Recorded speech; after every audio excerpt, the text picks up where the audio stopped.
Welcome back. It's good to have you here. Rest your mind, settle down, and join me as we explore the story of the Chamber of Secrets and the Basilisk tonight. Deep beneath the ancient stones of Hogwarts School of Witchcraft and Wizardry, hidden away from prying eyes and protected by layers of magic both old and powerful, lies one of the most dangerous secrets in all of wizarding history. A chamber built in shadow, meant to house a monster, designed to purge those deemed unworthy by its creator. This is the story of the Chamber of Secrets and the Basilisk that lurks within its depths. A story that stretches back over 1,000 years to the founding of Hogwarts itself. A story of ambition and betrayal, of dark magic and ancient bloodlines, of secrets kept and secrets revealed. Tonight, we journey into the darkness beneath the castle to understand the complete lore behind one of the most terrifying places in the wizarding world. To understand the Chamber of Secrets, we must first understand the man who built it. His name was Salazar Slytherin, and he was one of the 4 greatest witches and wizards of his age. Born sometime around the year 990, Slytherin came into a world very different from the one we know today. The exact location of his birth has been debated by historians for centuries. Some suggest he hailed from the fens of eastern England, those marshy wetlands where mist rises from the water and snakes slip silently through the reeds. This would make sense given his later association with serpents and his choice of house symbol. Others believe he may have come from Ireland, which would mean that each of the 4 Hogwarts founders represented one of the 4 main countries that make up Britain and Ireland. Scotland gave them Rowena Ravenclaw, Wales gave them Helga Hufflepuff, England gave them Godric Gryffindor. And if this theory holds true, Ireland gave them Salazar Slytherin. What we know for certain is that Slytherin was born into a pure-blood wizarding family, the Slytherin line, and that from his earliest days, he possessed an extraordinary gift. He was a Parselmouth, someone who could speak to snakes, communicate with serpents in their own hissing tongue. This ability, known as Parseltongue, was incredibly rare even in those ancient times. It wasn't something that could be learned through study or practice. It was inherited, passed down through bloodlines, carried in the very essence of who a person was. Slytherin's mastery of this language would define much of his life and legacy. The gift made him powerful. It set him apart from other wizards. It also connected him to creatures that most people feared and misunderstood. Beyond Parseltongue, Slytherin was also highly skilled in legilimency, the magical art of reading minds, of delving into another person's thoughts and memories. This combination of abilities, speaking to serpents and reading human minds, made him one of the most formidable wizards of the medieval age. People spoke his name with respect, sometimes with fear. He was cunning and determined, ambitious and proud. He believed strongly in the superiority of magical blood, convinced that magic was a gift that should flow through families untainted by Muggle connections. As Slytherin grew in power and knowledge, he came to know 3 other extraordinary magical individuals. Godric Gryffindor, brave and bold, a champion of courage and chivalry. Rowena Ravenclaw, wise and clever, devoted to learning and intellect. Helga Hufflepuff, kind and patient, believer in hard work and loyalty. These 4 wizards, each remarkable in their own way, shared a common dream. They wanted to create a school, a place where young witches and wizards could learn to harness their magical abilities, where knowledge could be passed down through generations, where the magical community could flourish and grow stronger. Around the year 990, they founded Hogwarts School of Witchcraft and Wizardry in the Highlands of Scotland. The early years of Hogwarts were golden ones. The four founders worked together, each contributing their unique strengths to make the school magnificent. They agreed that each would build their own house within the castle, choosing locations for common rooms and dormitories that reflected their personalities and values. Gryffindor built his house in a tower, reaching toward the sky, accessible only to the brave. Ravenclaw chose her tower too, a place of quiet study and intellectual pursuit. Hufflepuff created warm, comfortable quarters near the kitchens, a home for those who valued friendship and hard work. And Slytherin, true to his nature, built his house in the dungeons, cool and shadowy, a place of ambition and cunning. For a time, the founders lived and worked in harmony. Students came from all over Britain to learn at Hogwarts. The castle grew and changed, expanding with magical rooms and moving staircases, enchanted ceilings and hidden passages. Magic thrived within those ancient walls. But as the years passed, differences began to emerge among the founders. Philosophical disagreements that at first seemed small grew into something more serious.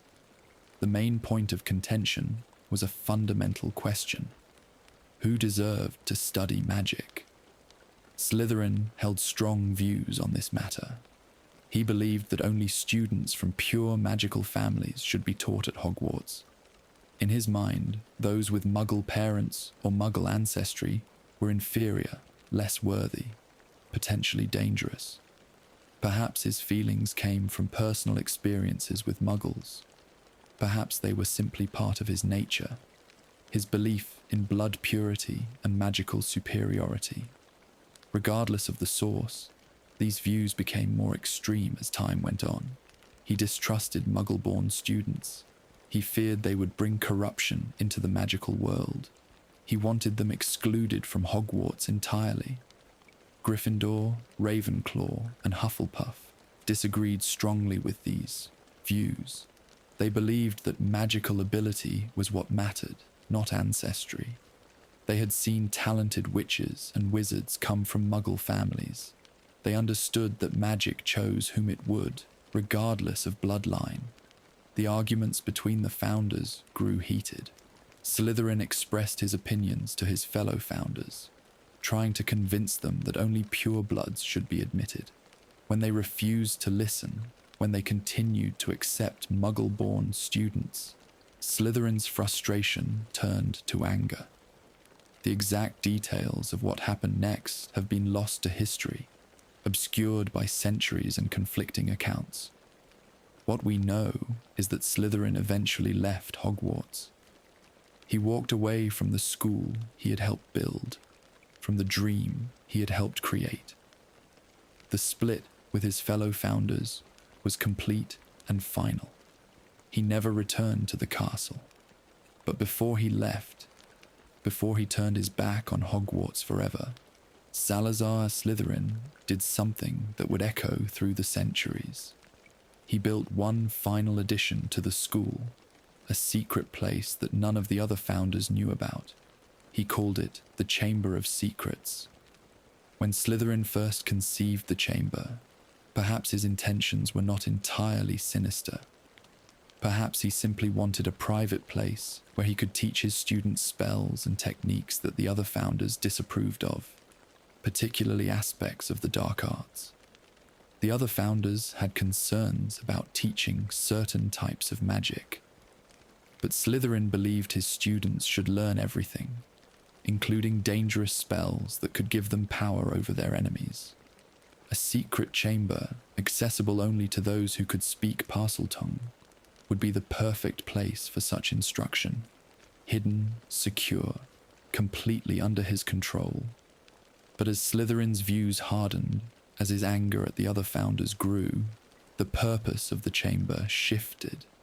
By the time he finished building it, Slytherin had developed grandiose ideas about his own importance to the school. The chamber itself reflects this ego. It was enormous, a vast underground space that rivaled the Great Hall in size. Massive pillars carved with serpents rose from the floor. The walls were decorated with snake motifs, references to Slytherin's Parselmouth abilities, and dominating the entire chamber was a colossal statue of Slytherin himself, depicting him as ancient and commanding, with a long, thin beard that fell almost to the bottom of his sweeping stone robes. The statue stood as tall as the chamber itself, a monument to Slytherin's pride. No other founder left behind such a massive statue of themselves. No other founder draped the school in emblems of their personal powers. This was Slytherin's statement, his declaration that he was greater than the others, that his vision was the correct one, that his legacy would endure even after he was gone. And within this chamber, hidden in the mouth of his own statue, Slytherin placed something truly terrible. A weapon, a guardian, a means of continuing his work long after he had left Hogwarts. He placed a basilisk.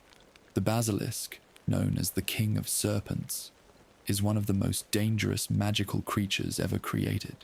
To understand what Slytherin unleashed beneath Hogwarts, we need to understand what a basilisk truly is. The first basilisk was bred by an ancient Greek dark wizard named Herpo the Foul, who lived sometime in ancient Greece, centuries before Slytherin's time. Herpo was a Parselmouth himself, able to speak to snakes, and he dedicated his life to exploring the darkest corners of magic. Through experimentation and dark rituals, Herpo discovered a horrifying method of creating a creature of immense power and malevolence. The process involved hatching a chicken egg beneath a toad. This unnatural combination, this corruption of the normal order of nature, produced something monstrous. From that egg emerged a serpent unlike any other. The basilisk could grow to enormous size, 50 feet or more in length, with scales of brilliant poisonous green. Its body was thick as an oak trunk, heavily muscled, capable of moving with terrifying speed despite its massive size. The creature possessed razor-sharp fangs that dripped with venom so potent that only the tears of a phoenix could cure it. Basilisk venom was one of the most destructive substances in existence, capable of destroying even magical objects that were nearly indestructible. But the basilisk's most deadly weapon was not its fangs or its venom. It was its eyes. Large, bulbous, glowing yellow, like lamps in the darkness. Those eyes held death itself. Anyone who looked directly into the eyes of a basilisk died instantly. The gaze was fatal, unavoidable, absolute. There was no defense, no cure, no way to survive if you met those terrible eyes.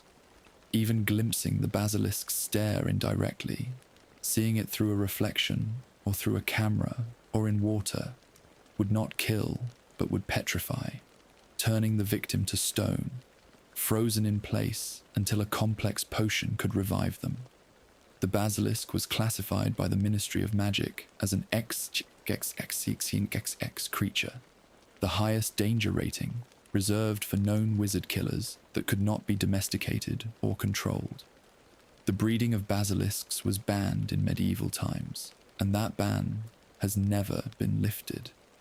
Any wizard caught attempting to create a basilisk would face immediate arrest and imprisonment in Azkaban. The practice could be hidden when inspectors from the Department for Regulation and Control of Magical Creatures came to check simply by removing the chicken egg from beneath the toad. But if discovered, the consequences were severe. Despite being classified as impossible to domesticate, there was one exception to this rule. Basilisks, being serpents, could be controlled by a Parselmouth. Someone who could speak Parsel tongue, could communicate with a basilisk, could command it, could bend it to their will. This made the creature even more dangerous in the wrong hands, because it transformed the basilisk from a mindless monster into a weapon that could be directed with precision. And this is exactly what Salazar Slytherin intended when he placed his basilisk in the Chamber of Secrets.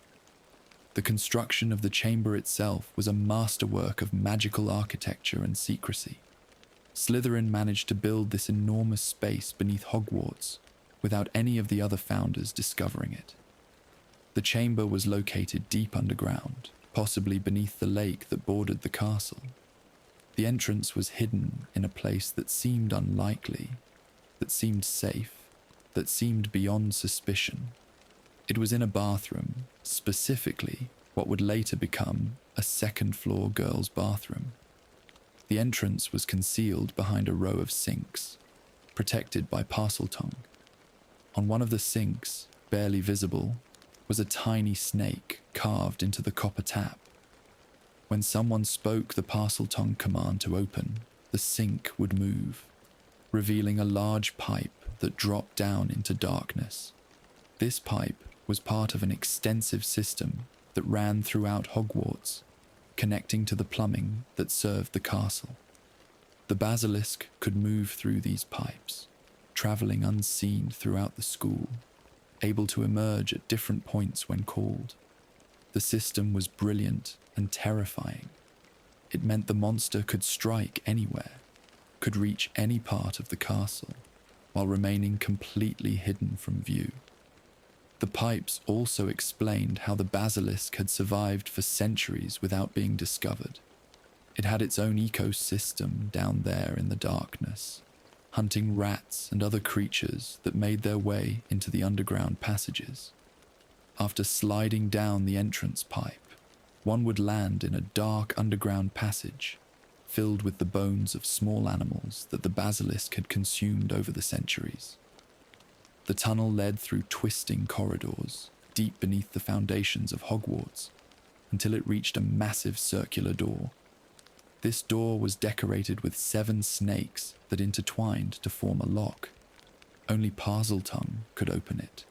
Speaking the command would cause the snakes to move, slithering apart to allow the door to swing open. Beyond this door lay the chamber itself. The Chamber of Secrets was vast and awe-inspiring in its terrible way. 2 rows of towering stone pillars, entwined with carved serpents, rose up to support a ceiling, lost in darkness far above. A greenish gloom filled the space, cast by invisible lights that had burned for 1,000 years. Between the pillars, the floor stretched away to the far end of the chamber, where the enormous statue of Salazar Slytherin stood. In the film version, the chamber was depicted as partially flooded, with water covering the lower portions of the statue, though in the books it was simply a vast dry space. Either way, the chamber conveyed a sense of ancient power, of magic that had endured unchanged since medieval times. One fascinating historical detail about the chamber's entrance adds another layer to the story. In the 1800s, when Hogwarts underwent renovations and a new bathroom was being constructed on the 2nd floor, the original entrance to the chamber was threatened with exposure. The entrance had originally been a concealed trapdoor and series of magical tunnels, but the construction of plumbing for the new bathroom would have revealed it. This is where Corvinus Gaunt enters the story. Corvinus Gaunt was a descendant of Salazar Slytherin who attended Hogwarts in the 1800s. He was a Parselmouth, as most of Slytherin's descendants were, and he knew the location of the Chamber of Secrets. When he learned about the bathroom construction, he secretly modified the entrance, adapting it to work with the new plumbing system. He ensured that the passage remained hidden and that those who knew how could still access the chamber. He moved the entrance from its original location to behind the sinks in what became a girls' bathroom, a location that seemed even safer from discovery, since boys would be less likely to investigate there. Corvinus Gaunt's clever adaptation protected the chamber's secret for another century. According to legend, Slytherin sealed the chamber so that none would be able to open it until his own true heir arrived at the school. Only this heir, only someone of his own bloodline, who possessed the ability to speak Parseltongue would be able to unseal the chamber, unleash the horror within, and use it to purge the school of all who were unworthy to study magic. The basilisk was trained to wait, to sleep in its hidden lair, to preserve itself for centuries if necessary. When the heir finally came, when someone spoke to it in Parseltongue and commanded it, the basilisk would awaken and complete Slytherin's work. It would hunt down and kill every Muggle-born student at Hogwarts. This was Slytherin's final revenge against the school that had rejected his views. This was his guarantee that eventually, one way or another, his philosophy would triumph. Somewhere in the future, one of his descendants would come to Hogwarts, would find the chamber, would release the monster, and on that day, the school would be cleansed of those Slytherin deemed unworthy. It was a plan born of bitterness and hatred, a plan that would bring death and terror to Hogwarts when it finally came to pass. After Slytherin departed, the Chamber of Secrets became legend. Stories circulated about a hidden room beneath the castle, a secret place that Slytherin had built. But without concrete evidence, without anyone able to prove it existed, most people dismissed the chamber as myth, as a tale told to frighten students. Successive headmasters and headmistresses searched the castle thoroughly over the centuries. They used every detection spell they knew. They consulted histories and interviewed ghosts who had been at Hogwarts during Slytherin's time. But they found nothing. The reason for their failure was simple. None of them was a Parselmouth. Without the ability to speak Parseltongue, the entrance remained invisible, just another bathroom sink. The chamber's secret was protected by the rarest of magical gifts, by an ability so uncommon that centuries could pass without a Parselmouth attending Hogwarts. Over time, the Chamber of Secrets faded into the realm of legend and rumor. Students whispered about it, especially those in Slytherin House who took pride in their founder's mysterious legacy. But the chamber itself remained undiscovered, lost in the depths beneath the castle, waiting. To understand the role of Parseltongue in this story, we need to explore this mysterious ability more deeply. Parseltongue was the language of serpents, of snakes and other serpentine magical creatures like the Runespore, and of course, the Basilisk. To someone who didn't speak it, Parseltongue sounded like hissing, a continuous sibilant noise without clear words or structure. But to a Parselmouth, to someone who possessed the gift, it was a complete language, as rich and complex as any human tongue. The ability to speak Parseltongue was almost exclusively hereditary.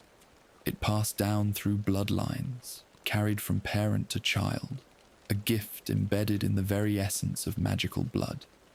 Nearly all known Parselmouths were descended from Salazar Slytherin himself. The Slytherin family line, though it eventually took different names through marriage and inheritance, carried this ability through the generations. The House of Gaunt, direct descendants of Slytherin in later centuries, were all Parselmouths. Marvolo Gaunt and his children, Morphin and Merope, spoke Parseltongue fluently.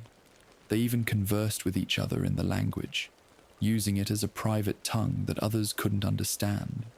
The first recorded Parselmouth, predating Salazar Slytherin by several centuries, was Herpo the Foul, the dark wizard who created the first basilisk.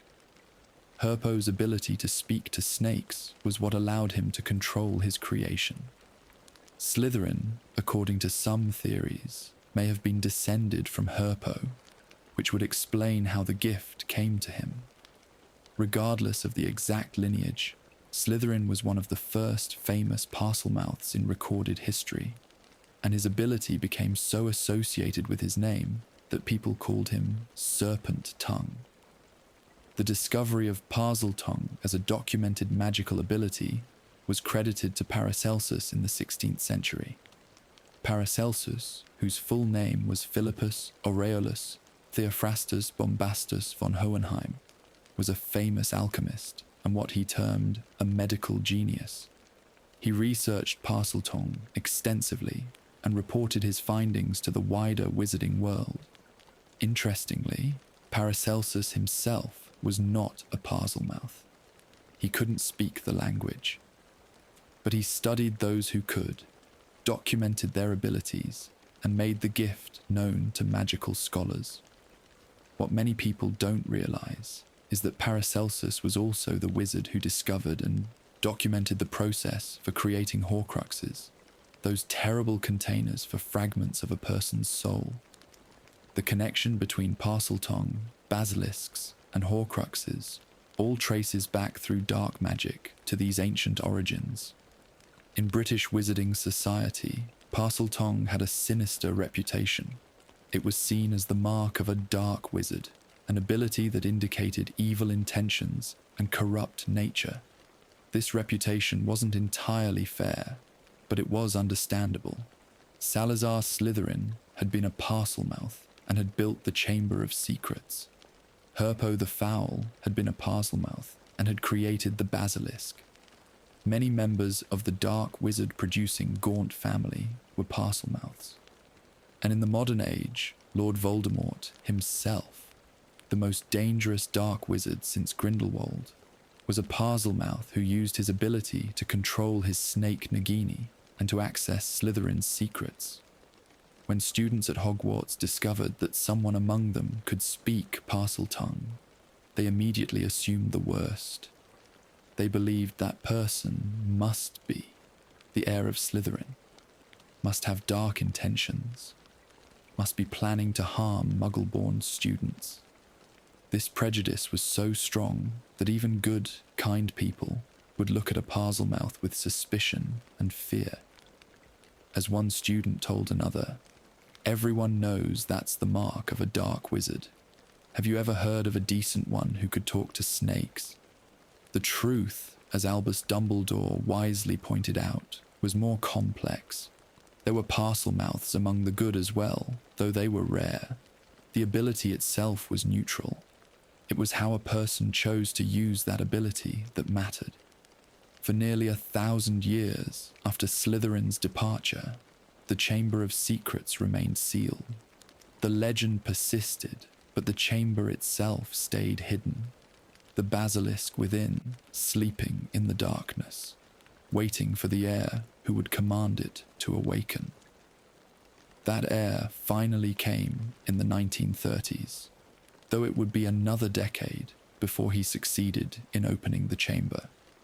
His name was Tom Marvolo Riddle, and he was born on the last day of December 1926. His mother, Merope Gaunt, was a direct descendant of Salazar Slytherin through the Gaunt family line. His father was a Muggle named Tom Riddle Sr., who abandoned Merope when she was pregnant. Tom Riddle was therefore half-blood, something he would hate and hide for his entire life. But despite his mixed heritage, Tom inherited the ability to speak Parseltongue from his mother's side. He was a true heir of Slytherin, whether he wanted to acknowledge the Muggle blood that flowed through his veins or not. Tom was raised in a Muggle orphanage in London, a miserable place where he learned to rely on himself alone, where he discovered he could do things that other children couldn't, strange things that gave him power over them. When Albus Dumbledore came to the orphanage to tell 11-year-old Tom that he was a wizard and had been accepted to Hogwarts, the boy was suspicious but eager. He had known he was special, had known he had abilities that set him apart. Now he had a name for what he was, a wizard. And not just any wizard, but a wizard descended from one of the most powerful magical families in history. Tom Riddle arrived at Hogwarts in 1938 and was sorted into Slytherin House. He was brilliant, charming when he wanted to be, and ruthlessly ambitious. He excelled at every subject. He won prizes and awards. He became a model student on the surface, someone the teachers praised and admired, but underneath that charming exterior was something cold and calculating. Tom had no real capacity for love or friendship. He used people, manipulated them, saw them as tools to achieve his goals. During his second year at Hogwarts, something happened that would change the course of Tom's life. He heard the legend of the Chamber of Secrets. Perhaps he learned about it from a book in the library. Perhaps he heard whispers from older Slytherin students who took pride in their founder's legacy. Perhaps he simply knew, instinctively, that he was connected to this secret. However he discovered the legend, Tom became obsessed with it. He believed the chamber was real. He believed he was the heir Slytherin had been waiting for, and he was determined to find it. The search consumed him. For 5 years, from his second year through his 6th year, Tom Riddle worked to uncover the location of the Chamber of Secrets. He researched everything he could find about Salazar Slytherin. He studied the castle's architecture. He talked to ghosts who had been at Hogwarts for centuries. He explored every part of the castle, mapping out hidden passages and forgotten rooms. He used his considerable charm to gather information from teachers and students alike, never revealing his true purpose. It was a masterclass in patience and cunning, exactly the sort of approach Slytherin himself would have approved of. Tom's breakthrough likely came from understanding Slytherin's nature. If Slytherin had built a secret chamber that only his heir could open, then it would be protected by Parseltongue. It would have to be. That was the only way to ensure that only a descendant could access it. Armed with this knowledge, Tom began looking for places in the castle where Parseltongue might be required. He spoke to snakes, testing to see if any statues or carvings would respond. He hissed commands at stone serpents, tried passwords in the language of snakes, and finally, in his 5th year, during the 1942 to 1943 school year, Tom Riddle found it. He discovered the entrance in the second-floor girls' bathroom. He saw the tiny snake carved on the tap. He spoke the command to open in Parseltongue, and the sink moved aside. He had done it. After 5 years of searching, of planning, of preparing, Tom Riddle had found the Chamber of Secrets. Entering the chamber for the first time must have been an extraordinary moment for Tom. Sliding down the pipe into darkness, landing in the passage filled with bones, making his way through the tunnels to the great circular door with its snake lock, speaking the password to make the door open, and then stepping into the chamber itself, seeing the vast space, the towering pillars, the enormous statue of his ancestor Salazar Slytherin. Tom was standing in a place that no one had entered for nearly 1,000 years. He was exactly where he was meant to be, the heir returning to claim his inheritance. And within the chamber, coiled in the mouth of Slytherin's statue, was the Basilisk. The creature had survived for a millennium by hunting rats and other animals in the passages beneath the castle, growing larger and more powerful with each passing year. When Tom spoke to it in Parseltongue, the Basilisk recognized him as its master's heir. Tom Riddle, a 16-year-old student, had gained control of the most dangerous creature in Hogwarts. Tom's plans for the Basilisk were initially aligned with Slytherin's original purpose. He wanted to purge the school of Muggleborns, those students he saw as inferior and unworthy. He had grown up hating his Muggle father, despising that half of his heritage. Killing Muggleborn students would be a way of striking back at that part of himself he couldn't accept. But Tom was also practical. He was still a student. He couldn't risk open warfare that would get him expelled or caught. So he planned carefully, commanding the Basilisk to move through the pipes, to hunt, to attack. Over the course of several months in the spring of 1943, the Basilisk terrorized Hogwarts. students were found petrified, frozen like statues, their eyes wide with terror. The attacks were random, unpredictable, impossible to prevent. Panic spread through the school. Parents threatened to withdraw their children. The Board of Governors talked about closing Hogwarts entirely. Tom watched it all with satisfaction, believing he was continuing Slytherin's noble work. And then, in early June 1943, someone died. Her name was Myrtle Warren, though she would later be known as Moaning Myrtle. She was a Muggle-born Ravenclaw student, a girl who wore glasses and was often teased by her classmates. On her last day alive, another student named Olive Hornby had been particularly cruel, making fun of Myrtle's appearance until Myrtle fled to the second-floor girls' bathroom to cry in private. She locked herself in a stall and wept, alone and miserable. What Myrtle didn't know was that this particular bathroom was directly above the entrance to the Chamber of Secrets. What she didn't know was that Tom Riddle was about to open that entrance, was about to call the Basilisk forth for another attack. Myrtle heard a voice, a boy's voice speaking in a strange language she didn't recognize. It was Tom speaking Parseltongue. Still crying, Myrtle was about to yell at whoever it was to use his own bathroom and leave her alone. She opened the stall door, ready to tell off this intruder, and she saw the Basilisk. The creature had just emerged from the entrance, its massive form rising up, its yellow eyes glowing in the dim bathroom light.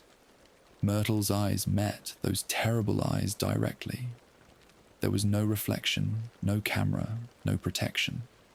Just direct eye contact with the King of Serpents. Myrtle died instantly, her body freezing and then collapsing to the floor. She never knew what hit her. One moment, she was opening the stall door, angry and sad and ready to yell. The next moment, she was dead. There is some debate among those who have studied this incident about whether Tom Riddle intended to kill Myrtle or whether her death was an accident. On one hand, Tom had been trying to kill Muggle-borns. Myrtle fit his intended victim profile perfectly. On the other hand, Tom was usually very careful. He was cunning enough not to get caught. And killing someone directly in front of the chamber's entrance was incredibly risky. It would draw attention to that specific location, might lead investigators right to the chamber itself. The evidence suggests that Myrtle's death was likely an accident, that Tom didn't know she was in the bathroom when he opened the chamber, and that when she emerged from the stall and saw the Basilisk, there was no time to stop what happened. Whether accident or intention, the result was the same. A student was dead. Hogwarts was in crisis. The Ministry of Magic got involved. An investigation began. The school was on the verge of being shut down permanently. Tom Riddle realized he had gone too far. If Hogwarts closed, he would have to return to the Muggle orphanage, back to that miserable existence. Everything he had worked for, the power he had gained, the knowledge he was learning, all of it would be lost. He couldn't let that happen. So Tom did what he did best. He lied, he manipulated, and he framed someone else for his crimes. Tom knew that Rubeus Hagrid, a Gryffindor student in his third year, kept unusual pets. Hagrid loved magical creatures, even dangerous ones. He had recently acquired an acromantula, a giant spider he named Aragog, and was keeping it hidden in a cupboard in the castle. Acromantulas were enormous, terrifying creatures with a taste for human flesh. They were also illegal to keep as pets. It was the perfect scapegoat. Tom went to the teachers and told them he had discovered the truth about the attacks. He led them to Hagrid. He presented evidence, probably fabricated or distorted, that made it look like Hagrid's acromantula had been responsible for the deaths and petrifications. After all, spiders were dangerous. They could attack students. And here was Hagrid, breaking school rules by keeping one. The case seemed clear. Hagrid was expelled from Hogwarts. His wand was broken, the standard punishment for students removed from school. He was devastated, heartbroken at being blamed for something he hadn't done. But young Albus Dumbledore, who was then the Transfiguration Professor, believed in Hagrid's innocence. Dumbledore convinced Headmaster Armando Dippet to let Hagrid stay on the grounds as gamekeeper, a position that would allow Hagrid to remain at the place he loved, even though he could no longer be a student. Meanwhile, Tom Riddle was given an award for special services to the school. He had supposedly caught the perpetrator, had stopped the attacks, had saved Hogwarts from closure. He was a hero, and no one suspected the truth. The Chamber of Secrets was sealed once more. The Basilisk returned to its hiding place, and Tom Riddle graduated from Hogwarts with honors, his reputation intact, his dark deeds successfully hidden. But Tom kept a record of what he had done. Before he sealed the chamber, before he graduated and left Hogwarts, Tom Riddle preserved a memory of himself at 16 years old. He took a blank diary, an ordinary object he had purchased at a Muggle stationery shop in London, and he transformed it into something extraordinary and terrible. Using the murder of Myrtle Warren to split his soul, Tom created his first Horcrux. A Horcrux is one of the darkest magical objects in existence. It is created by committing murder, the supreme act of evil, which tears the soul apart. A wizard can then take that fragment of soul and encase it in an object, hiding it away to achieve a form of immortality. As long as the Horcrux exists, the person cannot truly die. Even if their body is destroyed, a piece of them remains, tethered to life by the soul fragment in the Horcrux. Tom Riddle, who would later take the name Lord Voldemort, became obsessed with Horcruxes. He would eventually create 7 of them, splitting his soul into pieces again and again in his quest for immortality. The diary was the first, but Tom didn't use the diary simply as a safeguard, as Horcruxes were meant to be used. Instead, he turned it into a weapon. Tom enchanted the diary with additional powers beyond those inherent to a Horcrux. The diary could communicate with whoever wrote in it. It appeared blank, harmless, just another journal. But when someone wrote in it, their words would disappear, and Tom Riddle would write back. The 16-year-old version of Tom, preserved in the diary, could hold conversations, could share memories, could gain the trust of whoever was writing to him. And more than that, the diary could feed on the writer's emotions and secrets. The closer someone became to the memory of Tom emotionally, the more power the diary gained over them. It could slowly pour a piece of its soul into the writer, draining their life force, manipulating them, eventually possessing them entirely. Tom's plan was elegant and terrible. The diary would wait, hidden away, until someday it found its way into the hands of an innocent student at Hogwarts. That student would confide in the diary, would share their fears and worries, would become emotionally dependent on it, and then the diary would possess them, would use their body to open the Chamber of Secrets again and complete Slytherin's work. Tom Riddle would continue his mission, even from beyond death, even years or decades or centuries in the future. Before his defeat in 1981, when he was known as Lord Voldemort and was terrorizing the wizarding world, Tom gave the diary to one of his followers, Lucius Malfoy. Lucius was a Death Eater, devoted to Voldemort's cause, wealthy and influential in wizarding society.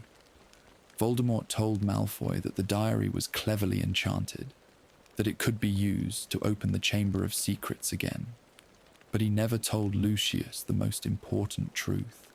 He never mentioned that the diary contained a fragment of his soul, that it was a Horcrux. Lucius believed it was simply a powerful magical object, a tool for spreading terror and advancing the pure blood agenda. The plan was to eventually use the diary to reopen the chamber.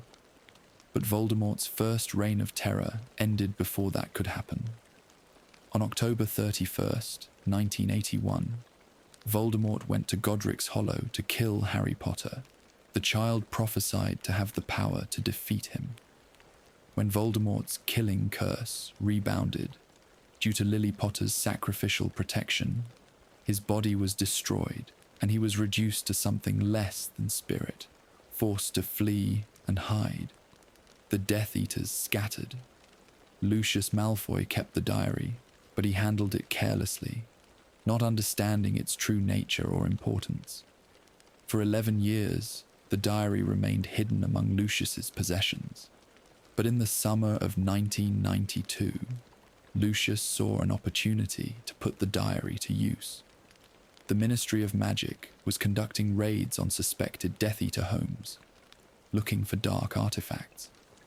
Lucius needed to dispose of anything incriminating. At the same time, he had a personal vendetta against Arthur Weasley, who worked at the Ministry and had recently proposed the Muggle Protection Act, legislation that Lucius strongly opposed.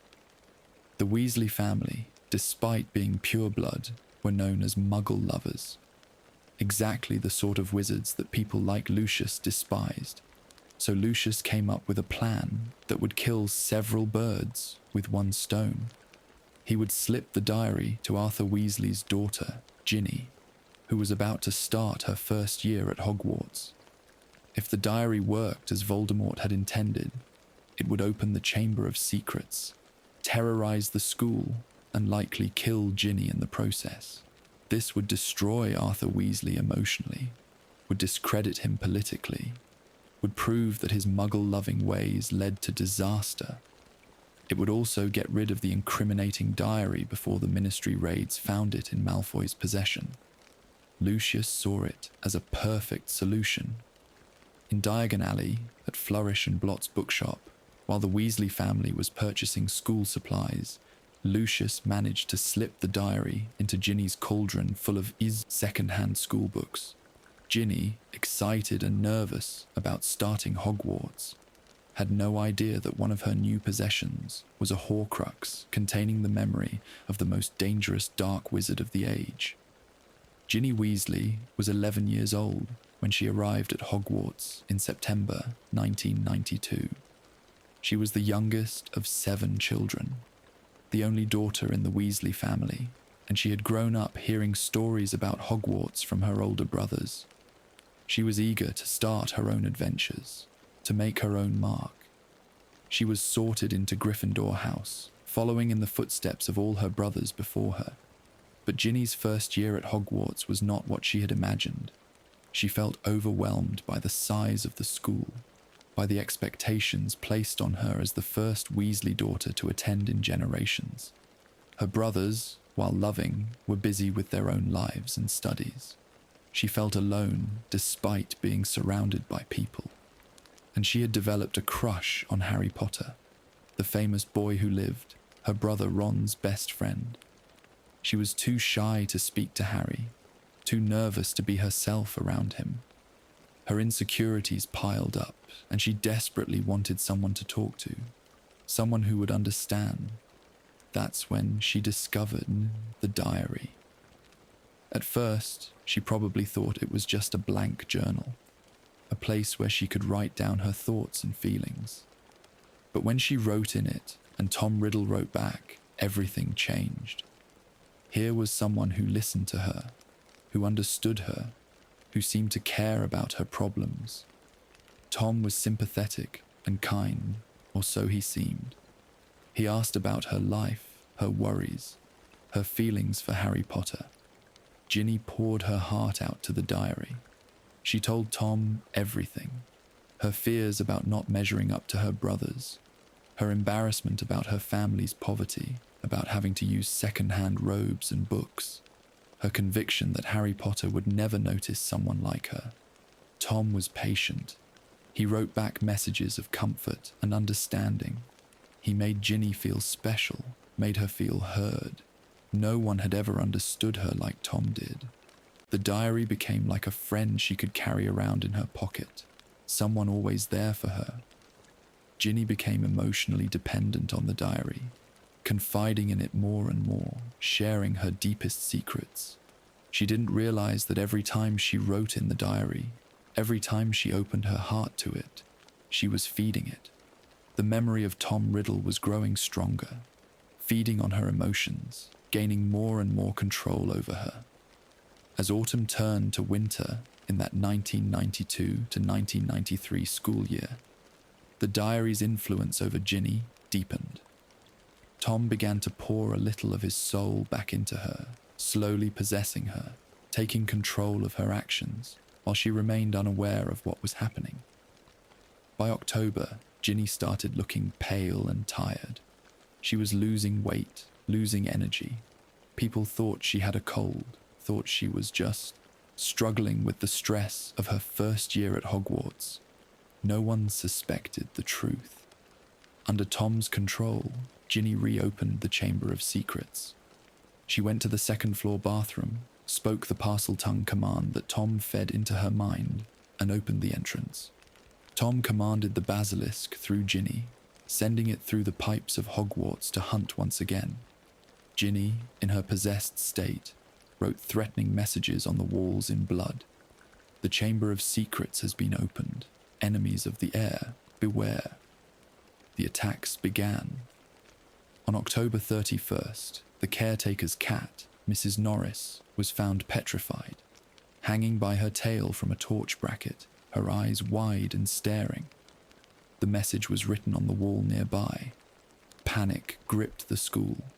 The legend of the Chamber of Secrets was real. The heir of Slytherin had returned. But who was it? Colin Creevey, a Muggle-born first-year Gryffindor, was attacked in November. He had been walking through a corridor with his camera when he encountered the Basilisk. Through incredible luck, he was looking through his camera when he saw the monster. The camera's lens acted as an intermediary, like a mirror or a reflection. Colin was petrified, but not killed, frozen solid, his camera melted and destroyed by the intensity of the Basilisk's gaze. In December, Justin Finch Fletchley, another Muggle-born student, was found petrified. He had seen the Basilisk's reflection in Nearly Headless Nick, the Gryffindor ghost who happened to be floating nearby. Nick, being already dead, couldn't be killed again, but he was petrified too, hanging frozen in mid-air, a sight that sent fresh waves of terror through Hogwarts. Throughout this time, Ginny was losing more and more of herself to the diary. She would have blackouts, periods where she couldn't remember what she had been doing. She would wake up with blood on her robes, with rooster feathers in her hands. Tom had made her kill the school roosters, because the crowing of a rooster is fatal to a basilisk. She became desperate and terrified, but she didn't know who to turn to. She was afraid of what was happening to her, but she was also afraid of being blamed for the attacks, of being expelled from Hogwarts, of bringing shame to her family. Harry Potter heard the Basilisk's voice. As he moved through the castle that year, he would sometimes hear a hissing, rasping voice speaking from within the walls. "Come to me. Let me rip you. Let me tear you. Let me kill you."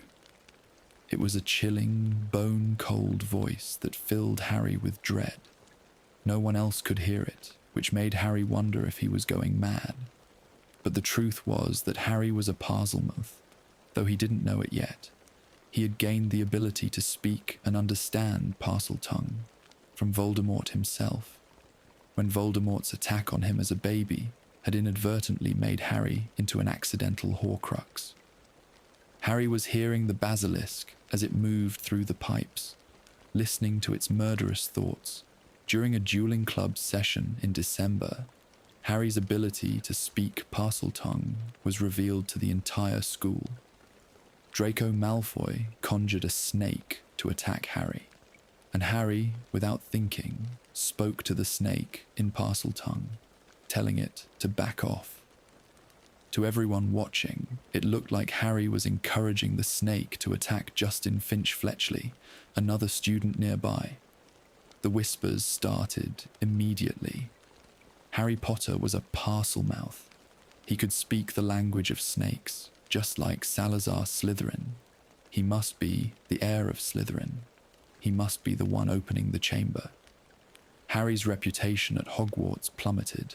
Students avoided him in the corridors. People whispered and pointed.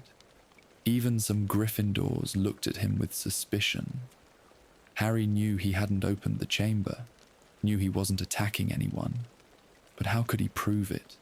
His best friends, Ron Weasley and Hermione Granger, believed him, but that wasn't enough to stop the rumors.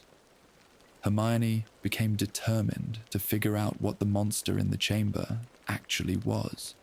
She researched in the library, reading every book she could find about the Chamber of Secrets, about dangerous magical creatures, about Salazar Slytherin's history.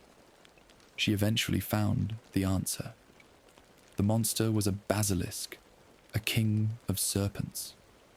It all made sense. A basilisk could move through pipes, explaining how it traveled unseen through the castle.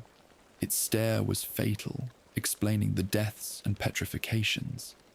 Victims who saw it indirectly, through reflections or cameras, were petrified rather than killed. And a basilisk would obey a Parselmouth, someone who could speak Parsel tongue. Hermione tore the page about basilisks from the library book and wrote notes on it, preparing to tell Harry and Ron what she had discovered. But before she could share this information, she too was attacked. She was in the library, going to check one more thing, when she encountered the basilisk. She had the presence of mind to look at it through her small mirror rather than directly. The mirror saved her life. She was petrified, frozen solid, clutching the page about basilisks in her hand. When Harry and Ron found Hermione in the hospital wing, lying still as stone among the other petrified students, they discovered the crumpled page in her fist. Reading it gave them the answer they had been seeking. The monster in the Chamber of Secrets was a basilisk. Armed with this knowledge, they began to piece together how the creature was moving through the school. It was using the plumbing, the pipes that ran throughout Hogwarts, and they realized where the entrance to the chamber must be, in a bathroom. Specifically, the bathroom where Moaning Myrtle haunted. Ginny, meanwhile, was reaching a crisis point.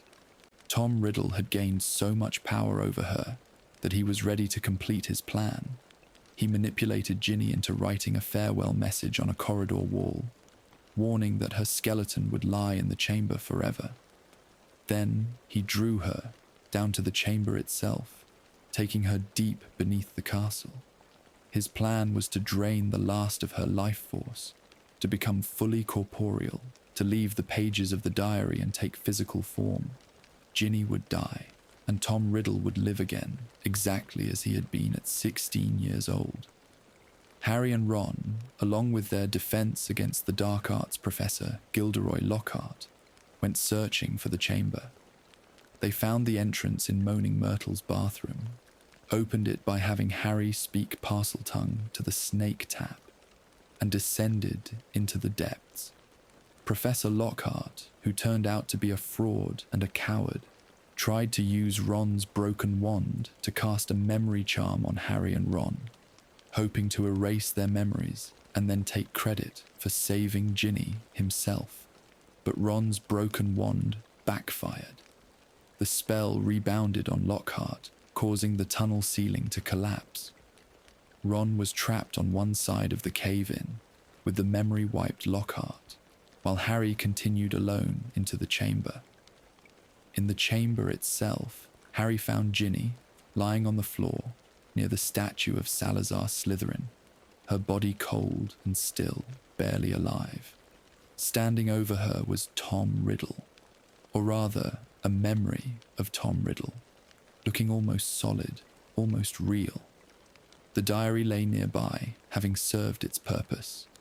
Tom explained everything to Harry, how he had used the diary to possess Ginny, how he had forced her to open the chamber, how he was now draining her life to restore himself. He revealed that he was Lord Voldemort, showing Harry that his name, Tom Marvolo Riddle, could be rearranged to spell, I am Lord Voldemort. Tom called the basilisk forth, summoning it from the mouth of the Slytherin statue. The creature emerged, enormous and terrible, its scales gleaming poisonous green, its body thick as an oak trunk, its head the size of a car.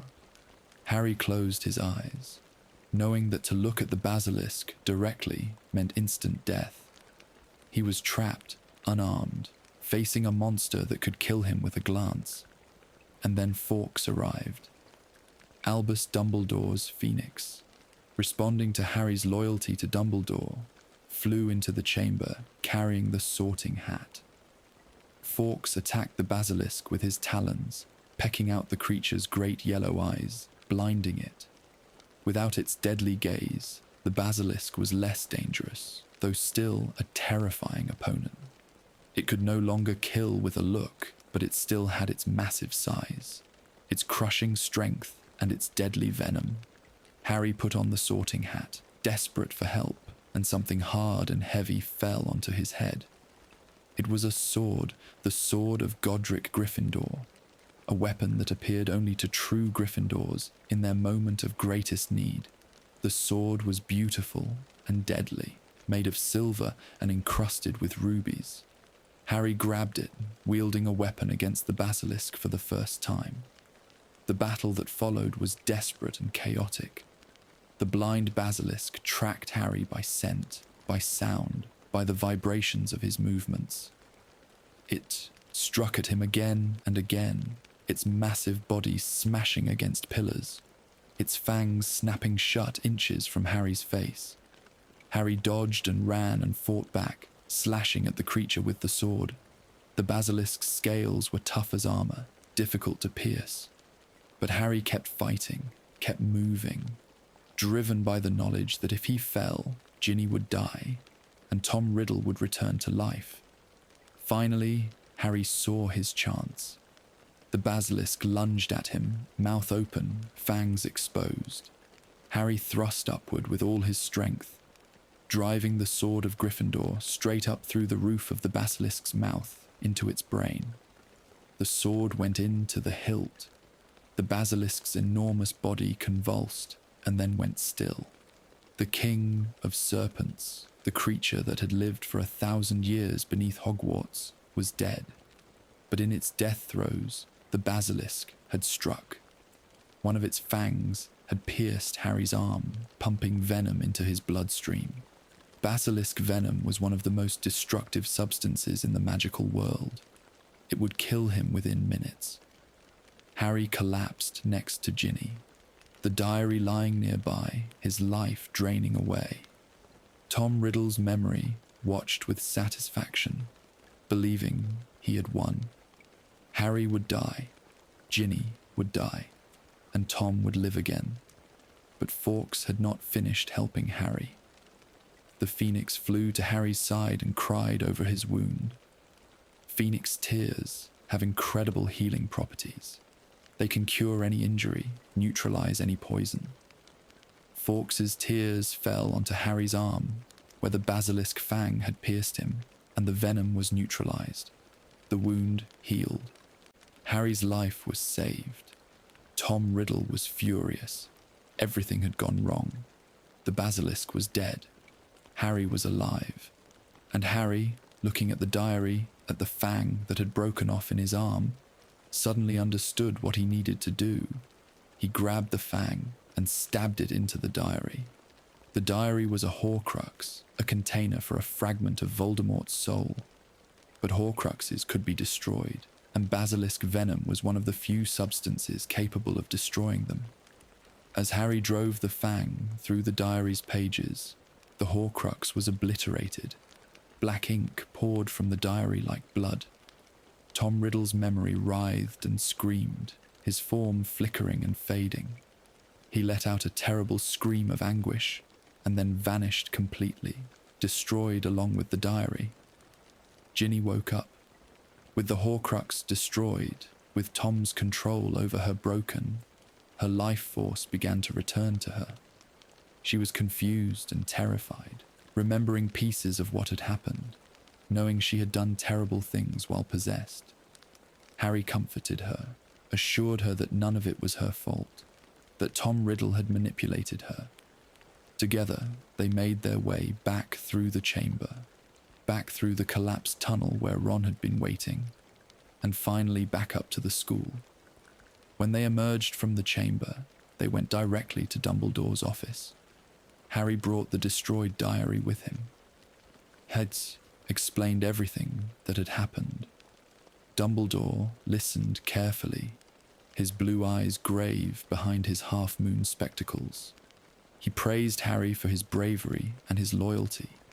He comforted Ginny, assuring her that many powerful wizards had been fooled by Tom Riddle's charm and manipulation, that she should not blame herself for what happened. Harry also managed to trick Lucius Malfoy into freeing his house elf, Dobby, who had been trying all year to protect Harry from the dangers he sensed at Hogwarts. Harry gave the destroyed diary back to Lucius by hiding it inside a sock, and when Lucius handed the sock to Dobby without thinking, he inadvertently gave Dobby clothing, which freed the elf from servitude. It was a small victory, but a satisfying one. The petrified students were all revived using Mandrake Restorative Draft, a potion made from mature mandrakes. Hermione, Justin, Colin, Penelope Clearwater, and the others all recovered fully. Even nearly headless Nick returned to his normal, ghostly state. Hagrid was cleared of all charges related to the events 50 years earlier. His name finally vindicated after decades of being blamed for something he didn't do, and Hogwarts returned to normal, the Chamber of Secrets sealed once more, its monster dead. But the story of the Chamber of Secrets was not quite finished. Years later, during the Second Wizarding War, the chamber would be opened one more time. In 1998, during the Battle of Hogwarts, Ron Weasley and Hermione Granger returned to the chamber. They needed basilisk fangs. By this time, they had learned about Horcruxes, had learned that Voldemort had hidden pieces of his soul in multiple objects, and that these Horcruxes needed to be destroyed to defeat him permanently.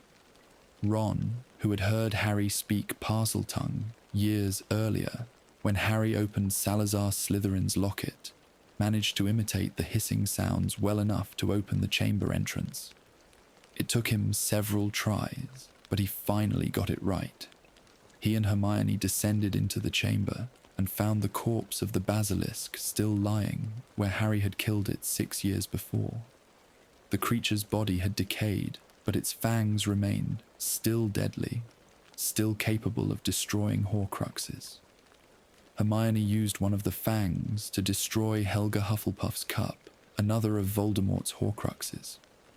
The moment she stabbed the cup with the fang, Voldemort's soul fragment was destroyed, and a powerful magical reaction occurred. The chamber began to flood, water pouring in from somewhere, threatening to drown Ron and Hermione. They barely escaped, swimming through the rising water, making their way back up to the castle. But they had succeeded in their mission. Another Horcrux was destroyed, bringing them one step closer to defeating Voldemort forever. The significance of the Chamber of Secrets extends far beyond the events that took place there. The chamber represents the dark side of Hogwarts history, the shadow cast by of its founders. Salazar Slytherin's beliefs about blood purity, about the superiority of pure-blood wizards over Muggleborns, infected the wizarding world with a poison that persisted for centuries. The chamber was a physical manifestation of those beliefs, a weapon designed to carry out genocide against Muggle-born students. Tom Riddle, who became Lord Voldemort, inherited those beliefs along with Slytherin's ability to speak Parseltongue. He saw himself as Slytherin's true heir, the one destined to complete the founder's work. Voldemort's reign of terror, his obsession with blood purity, his campaign to eliminate Muggle-borns and establish pure blood supremacy, all of it traced back to Slytherin's original ideology. The Chamber of Secrets was where it began, where a young Tom Riddle first exercised his power over life and death, where he killed for the first time and created his first Horcrux. But ironically, the Chamber of Secrets also played a crucial role in Voldemort's eventual defeat. If Tom Riddle had never opened the chamber, if he had never created the diary Horcrux, if he had never commanded the Basilisk to attack students, then several things would never have happened. Harry would never have found the diary, would never have destroyed a Horcrux with a Basilisk fang, would never have discovered that Basilisk venom could destroy Horcruxes. The sword of Gryffindor would never have been imbued with Basilisk venom after Harry used it to kill the serpent, which meant the sword couldn't have been used later to destroy other Horcruxes. The chamber, meant to be Slytherin's ultimate revenge, instead provided the means for Voldemort's destruction. The monster Slytherin had created became the source of the weapon used against his heir. It's a fitting irony, a demonstration that evil often contains the seeds of its own destruction. The legend of the heir of Slytherin, the idea that only a descendant of Salazar could open the chamber and control the Basilisk, was a central part of the chamber's mystery. This legend served several purposes. It protected the chamber from being opened by anyone except a Parselmouth, since Parseltongue was primarily an inherited ability passed down through Slytherin's bloodline. It also created a sense of destiny, the belief that eventually, inevitably, the heir would come and complete Slytherin's work. But the legend was also more flexible than Slytherin might have intended. Harry Potter, though not descended from Slytherin, was able to speak Parseltongue, and therefore could open the chamber. This was because he had inadvertently become a Horcrux when Voldemort attacked him as a baby, and Voldemort had transferred some of his powers to Harry, including the ability to speak Parseltongue. So Harry was, in a strange way, connected to Slytherin through Voldemort, even though he had no blood relation to the founder.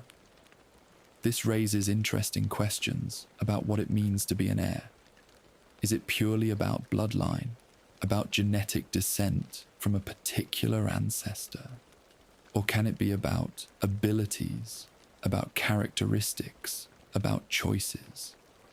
Dumbledore told Harry that the Sorting Hat had seriously considered placing him in Slytherin House because Harry possessed many qualities that Slytherin prized: resourcefulness, determination, a certain disregard for rules.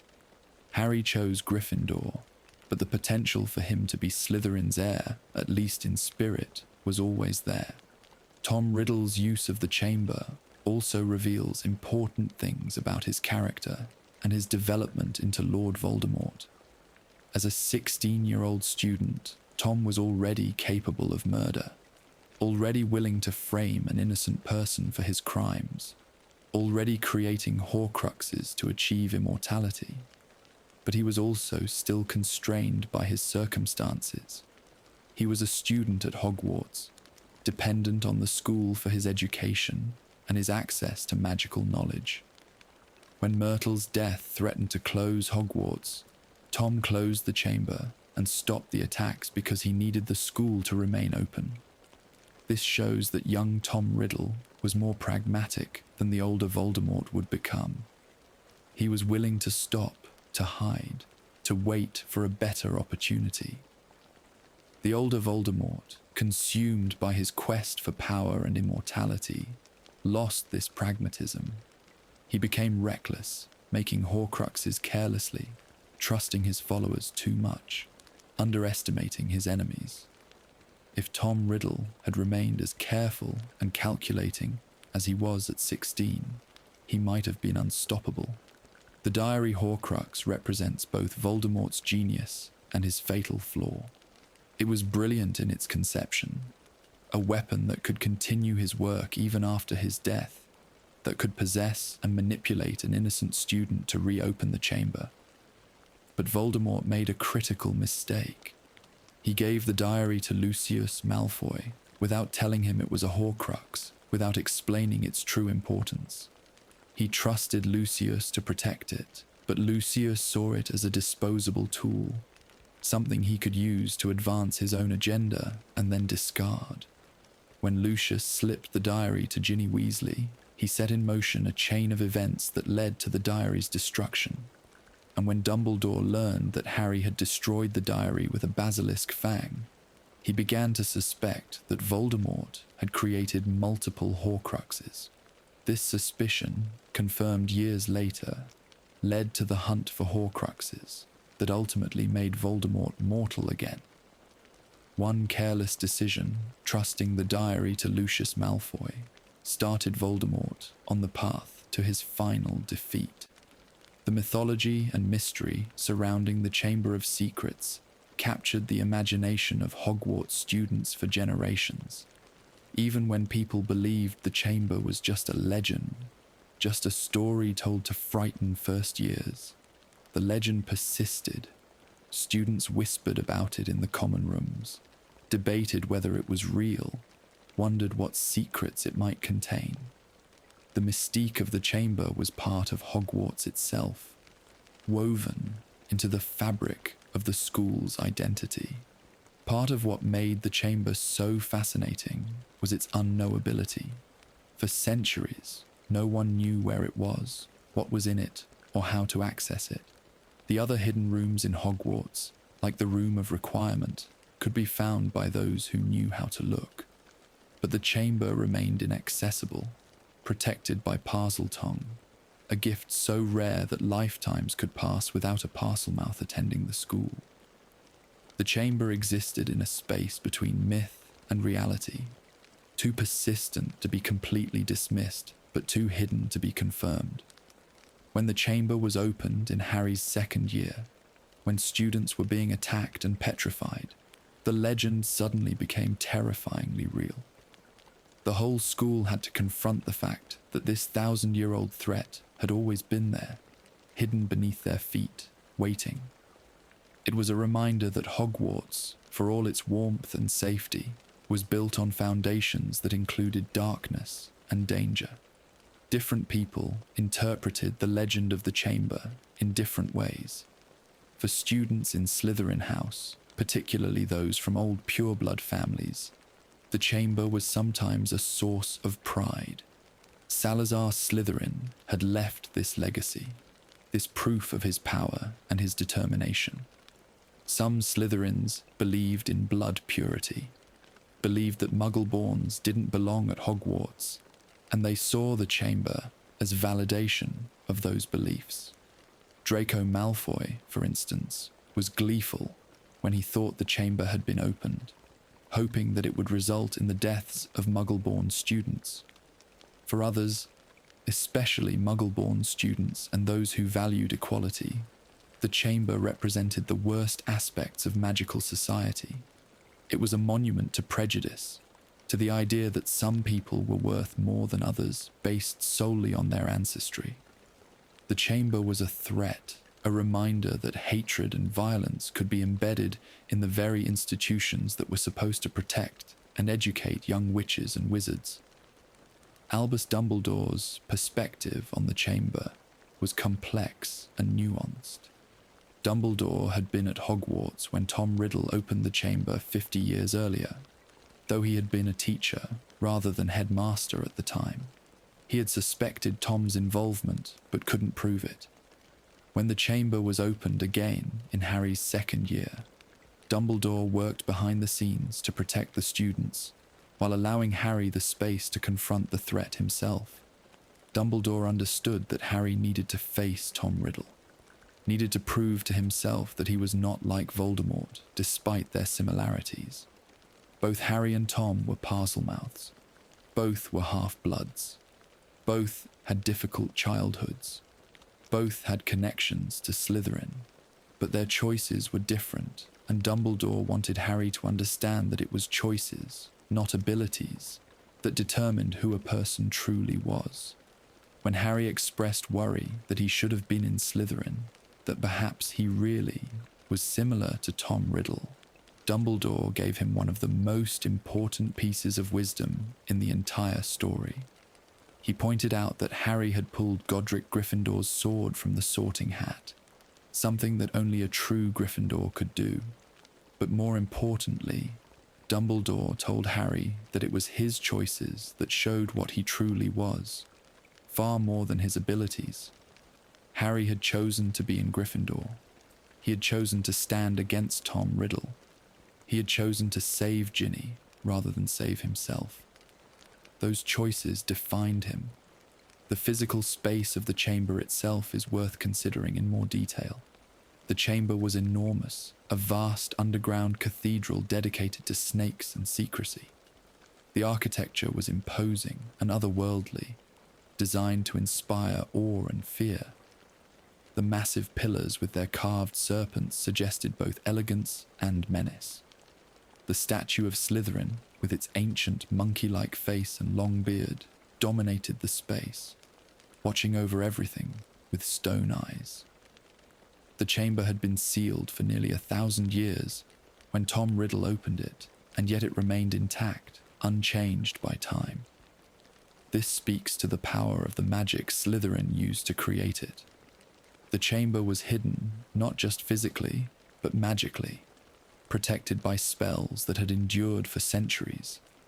The fact that Hogwarts had been searched multiple times by powerful witches and wizards, that detection spells had been used, that every inch of the castle had been investigated, and yet the chamber remained undiscovered, demonstrates the sophistication of Slytherin's concealment magic.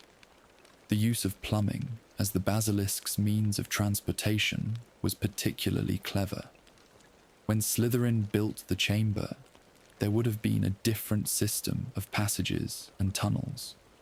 But when Corvinus Gaunt adapted the entrance in the 1800s to accommodate new bathroom construction, he also ensured that the Basilisk could use the modern plumbing system. This meant that as Hogwarts was updated and modernized over the centuries, the chamber's functionality was preserved.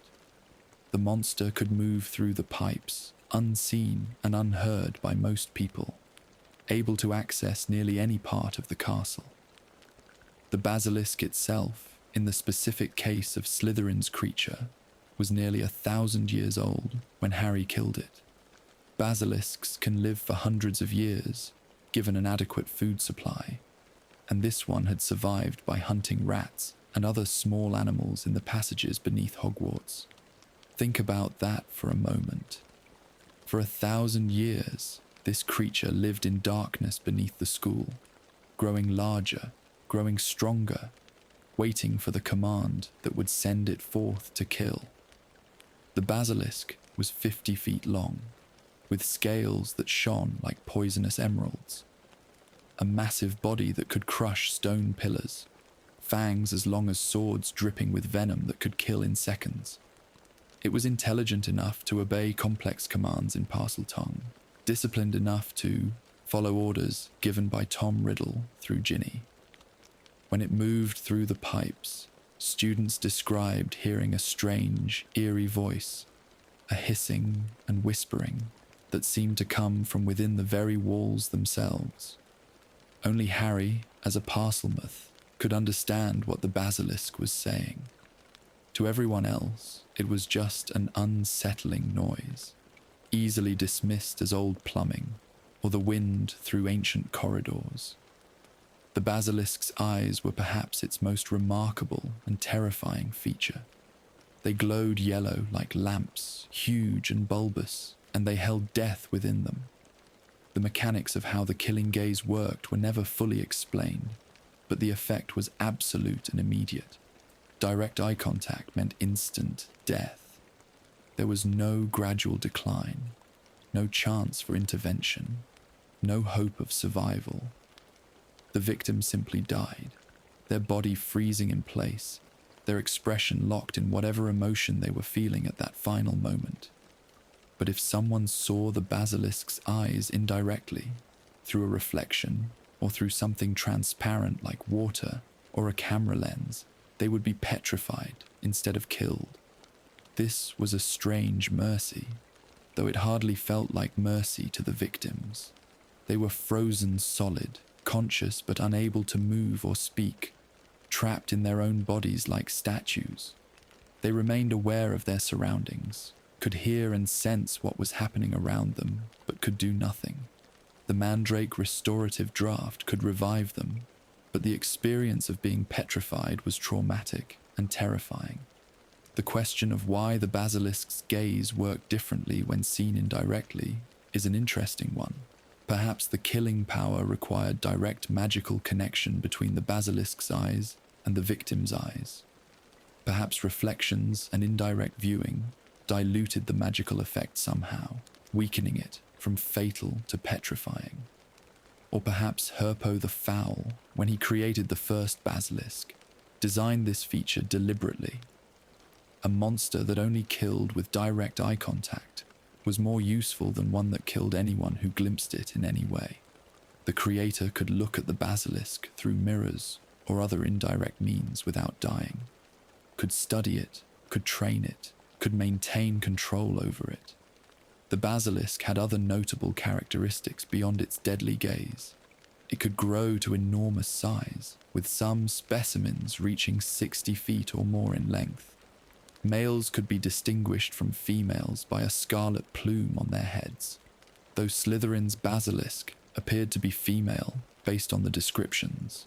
The creatures were incredibly strong, capable of breaking through stone walls and crushing metal gates. Their scales were tough enough to resist most spells, acting as natural armor against magical attacks. Basilisk venom was one of the most powerful destructive substances in the wizarding world. It could destroy almost anything, even magical objects that were otherwise nearly indestructible. This is what made it capable of destroying Horcruxes, which required something of extreme magical power to eliminate them. Only a few substances could destroy Horcruxes: basilisk venom, fiend fire, and probably a few other incredibly rare and dangerous things. When Harry stabbed Tom Riddle's diary with the basilisk fang, the venom destroyed not just the diary itself, but the fragment of soul contained within it. The venom was so potent that even being stabbed by a fang was fatal within minutes, as Harry discovered when the dying basilisk pierced his arm. The pain was excruciating, and Harry could feel the venom burning through his veins, shutting down his body system by system. Only Phoenix tears saved him, neutralizing the venom before it could kill him. There was no other known antidote. If Fawkes hadn't been there, Harry would have died in the Chamber of Secrets alongside the monster he had slain. An interesting side effect of Harry's battle with the basilisk was what happened to the sword of Gryffindor. When Harry stabbed the basilisk through the roof of its mouth, the sword was exposed to the creature's venom. Goblin-made silver absorbs only that which makes it stronger, and basilisk venom certainly qualified. The sword became imbued with the venom, taking on the properties that made basilisk fangs capable of destroying Horcruxes. This enchanted sword would later be used to destroy Salazar Slytherin's locket, Nagini, the snake, and other Horcruxes. So in destroying Slytherin's basilisk with Gryffindor's sword, Harry created a weapon specifically suited to destroying Slytherin's heirs' Horcruxes. The symbolism is almost too perfect. Spiders fled from the basilisk, for it was their mortal enemy. This was mentioned in the old texts that Hermione researched, and it explained why the Acromantula colony in the Forbidden Forest, led by Aragog, feared even the mention of the creature in the chamber. Aragog refused to name the basilisk, even when Harry and Ron asked him directly. The giant spider would only say that the monster was an ancient creature we spiders fear above all others. Whether this fear was instinctual, built into spiders at some fundamental level, or whether it was learned through terrible experience over the generations, we cannot know. But spiders could sense when a basilisk was near, and they fled in terror. The only thing that a basilisk feared was the crowing of a rooster. The crow of a rooster was fatal to a basilisk, just as the basilisk's gaze was fatal to humans. This strange weakness seems almost whimsical, but it made sense given how basilisks were created. They were hatched from a chicken egg placed beneath a toad, a perversion of the natural order. Perhaps roosters, being the natural male counterpart to hens, had some innate magical opposition to basilisks. Whatever the reason, the sound of a rooster's crow would kill a basilisk instantly. This is why Tom Riddle, working through Ginny, killed all of Hogwarts' roosters during the months when the chamber was open. He wrung their necks and left their corpses around the grounds, ensuring that the basilisk would be safe from its only natural enemy. Hagrid mourned the loss of his roosters, not understanding why someone would kill them. It was only later, after everything was revealed, that the true reason became clear. Phoenixes, those magnificent birds of fire and healing, were immune to the basilisk's gaze. This may have been because phoenixes are immortal, dying and being reborn from their own ashes in an endless cycle. Death meant nothing to a phoenix. They could not be killed permanently, so perhaps the basilisk's death gaze simply had no effect on a creature that existed beyond death. This immunity is what allowed Fawkes to attack the basilisk directly, flying at its face and pecking out its eyes, blinding the monster without any danger to himself. The relationship between Moaning Myrtle and the Chamber of Secrets is particularly poignant. Myrtle was teased and bullied throughout her life at Hogwarts. She was mocked for her appearance, for her glasses, for her tendency to cry. She spent much of her time hiding in bathroom stalls, trying to avoid her tormentors. And it was in one of those moments, crying alone in a bathroom stall, that she heard Tom Riddle speaking parcel tongue. She opened the stall door to tell him to use his own bathroom. She saw the basilisk. She died instantly. Even in death, Myrtle remained at Hogwarts as a ghost, haunting the very bathroom where she died. She became known as Moaning Myrtle because of her constant crying and wailing. She was obsessed with her own death, constantly talking about it, constantly reminding people that nobody missed her when she was alive, that it took hours for anyone to find her body. Her existence as a ghost was as miserable as her life had been, perhaps more so.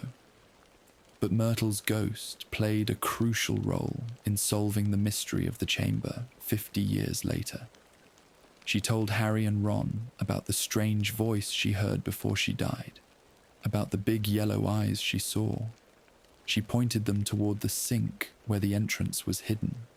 Without Myrtle's testimony, without her being there as a witness to her own death, Harry and Ron might never have found the chamber's entrance. The girl who had been forgotten in life became essential in death. It's worth considering what Myrtle's experience as a victim of the basilisk tells us about Tom Riddle's actions. When Myrtle died, the authorities at Hogwarts searched desperately for the cause. They questioned students, investigated the scene, tried every detection spell they knew, but they found nothing that could explain how a girl could die suddenly in a bathroom with no marks on her body, no signs of violence, no evidence of dark magic. The basilisk had returned to the chamber, leaving no trace, and without understanding what the weapon was, they couldn't understand who wielded it or why. Myrtle was Muggle-born, which fit Tom, Riddle's intended victim profile. But her death, whether intentional or accidental, nearly ruined everything for Tom. It brought the Ministry of Magic to Hogwarts. It threatened closure of the school. It intensified the investigation beyond what Tom had anticipated. If Tom had been more careful, if he had been able to continue his attacks without causing a death, he might have been able to keep the chamber open longer, might have killed more Muggle-born students over time. But one death changed everything, forced him to close the chamber and frame Hagrid to protect himself. This pattern would repeat in Harry's second year. Multiple students were petrified, but as long as no one died, Hogwarts remained open. The school was in crisis, certainly, but closure was not yet inevitable. It was when Ginny was taken into the chamber, when the final message was written saying her skeleton would lie in the chamber forever, that the school faced certain closure. Death was the line that could not be crossed. Petrification could be cured, but death was final. The legend of the heir of Slytherin took on different meanings at different times. In the medieval period, when Slytherin left Hogwarts, the heir would have been understood as a literal descendant who would continue his work. Students from Slytherin's line who attended Hogwarts over the centuries would have known the legend, would have known they were descended from the founder. But apparently none of them opened the chamber. Perhaps they couldn't find it. Perhaps they chose not to. Perhaps they lacked the ruthlessness required to unleash a monster on their fellow students. By the time Tom Riddle arrived at Hogwarts in the late 1930s, the legend had become obscured by time. Most people thought the chamber was just a myth. The idea that someone would actually open it, would actually release a monster to kill students, seemed like ancient history, not something that could happen in the modern age. This disbelief worked in Tom's favor. When the attacks began, when students started being petrified, it took a long time for people to connect these events to the Chamber of Secrets legend. And even when they did, many refused to believe it. When the chamber was opened in Harry's second year, the whole school became obsessed with identifying the heir of Slytherin. Students watched each other suspiciously. Anyone who seemed even slightly unusual became a suspect. Harry, as a Parselmouth, became the prime suspect in many people's minds.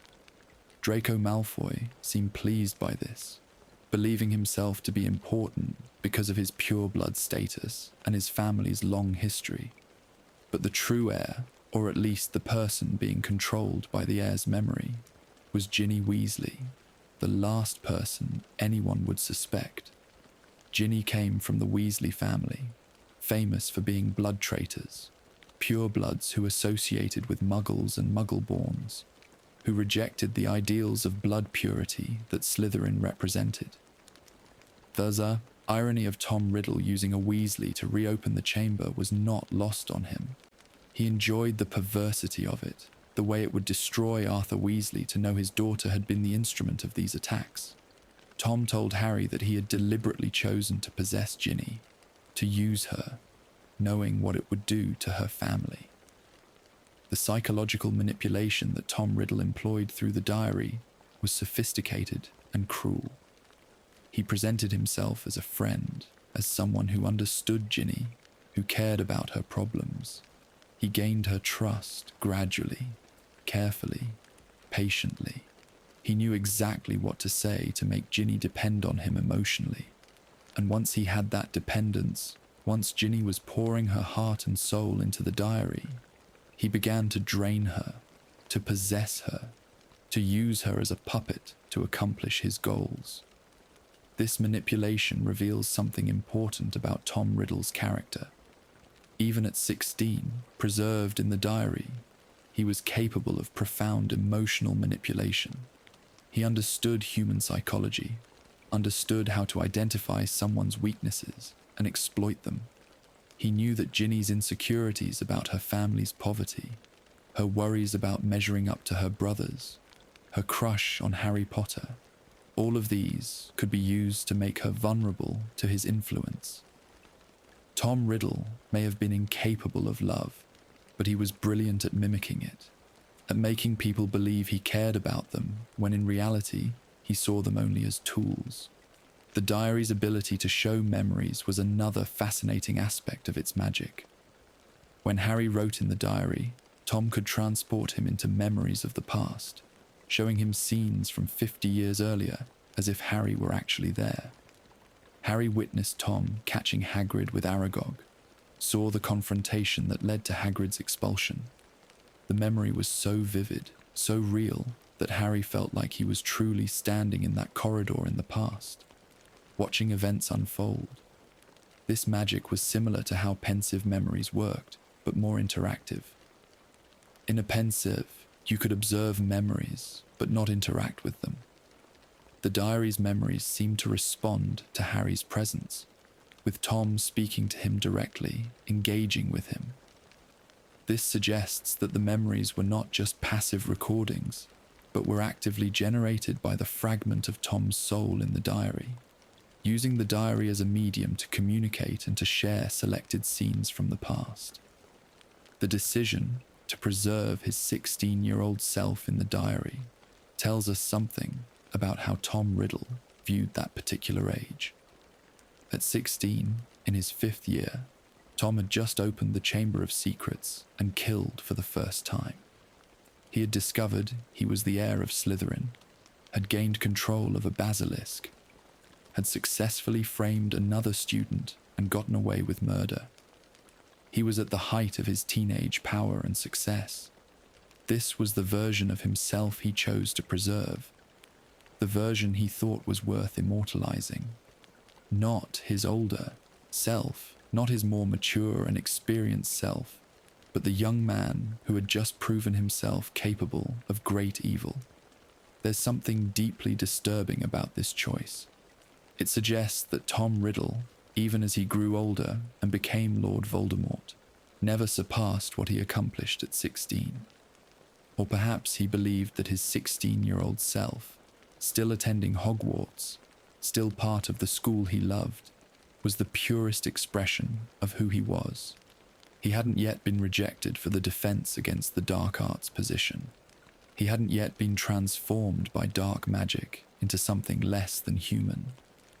At 16, he was still recognizably Tom Riddle, still handsome and charming and brilliant, not yet the snake-faced monster he would become. The confrontation between Harry and the memory of Tom Riddle in the chamber reveals important parallels and contrasts between them.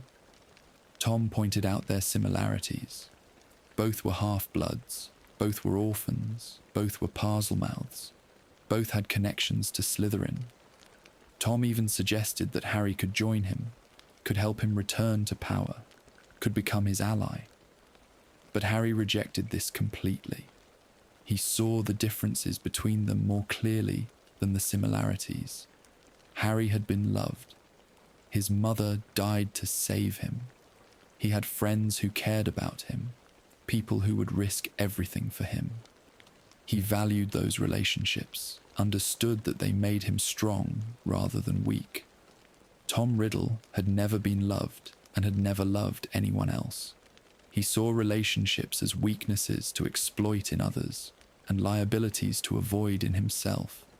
This fundamental difference in how they viewed love and connection defined who they were. Harry's ability to pull the sword of Gryffindor from the sorting hat was a direct rebuke to Tom's suggestion that Harry belonged in Slytherin. The sword came to Harry because he was brave, because he was loyal to Dumbledore, because he embodied the values of Gryffindor House. The sorting hat had considered putting Harry in Slytherin, yes, but Harry had chosen Gryffindor, and that choice mattered more than any ability or characteristic.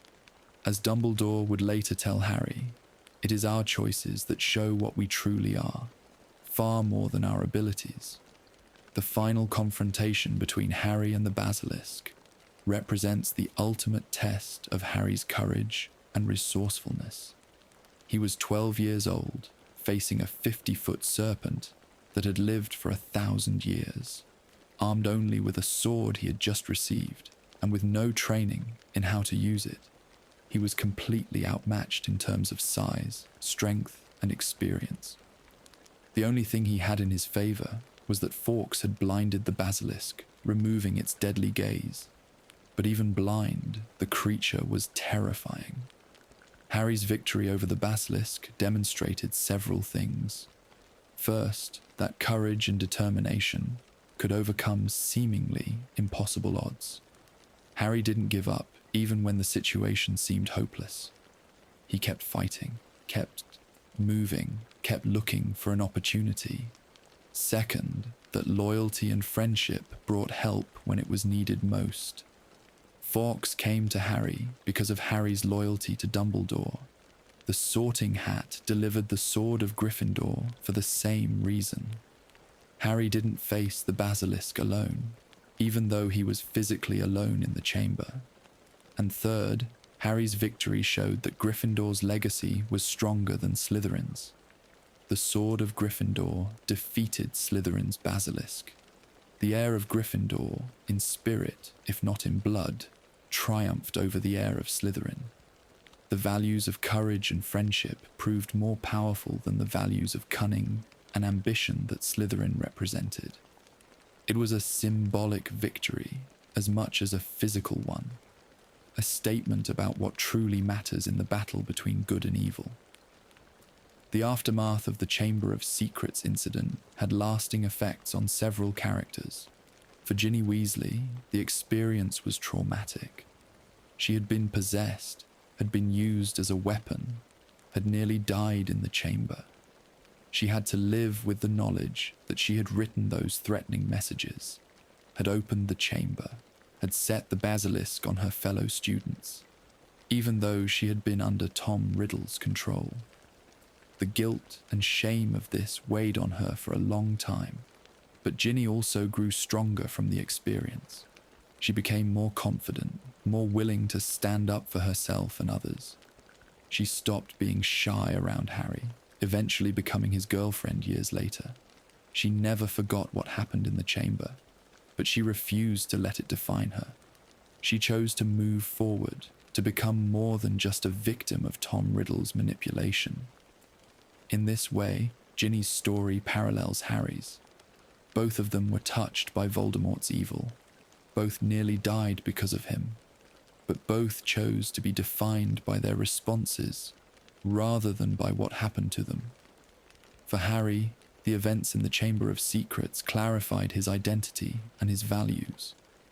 He had worried that he was too similar to Tom Riddle, that perhaps the Sorting Hat had been right to consider putting him in Slytherin, but fighting the Basilisk, destroying the diary, saving Ginny, all of this proved to Harry that he was nothing like Tom Riddle where it mattered. They might have superficial similarities, but their hearts were fundamentally different. Harry would carry this lesson with him for the rest of his life, drawing on it whenever he faced doubt or darkness. For Dumbledore, the destruction of the diary Horcrux provided the first concrete evidence that Voldemort had created Horcruxes, though Dumbledore didn't share this knowledge with Harry at the time. The diary's ability to possess Ginny, to act independently, to attempt to regenerate Tom Riddle's body, all of this suggested that it was more than just an enchanted object. Dumbledore began to suspect that Voldemort had created multiple Horcruxes, a suspicion that would later be confirmed and would lead to the hunt for Horcruxes that defined the final years of the war against Voldemort.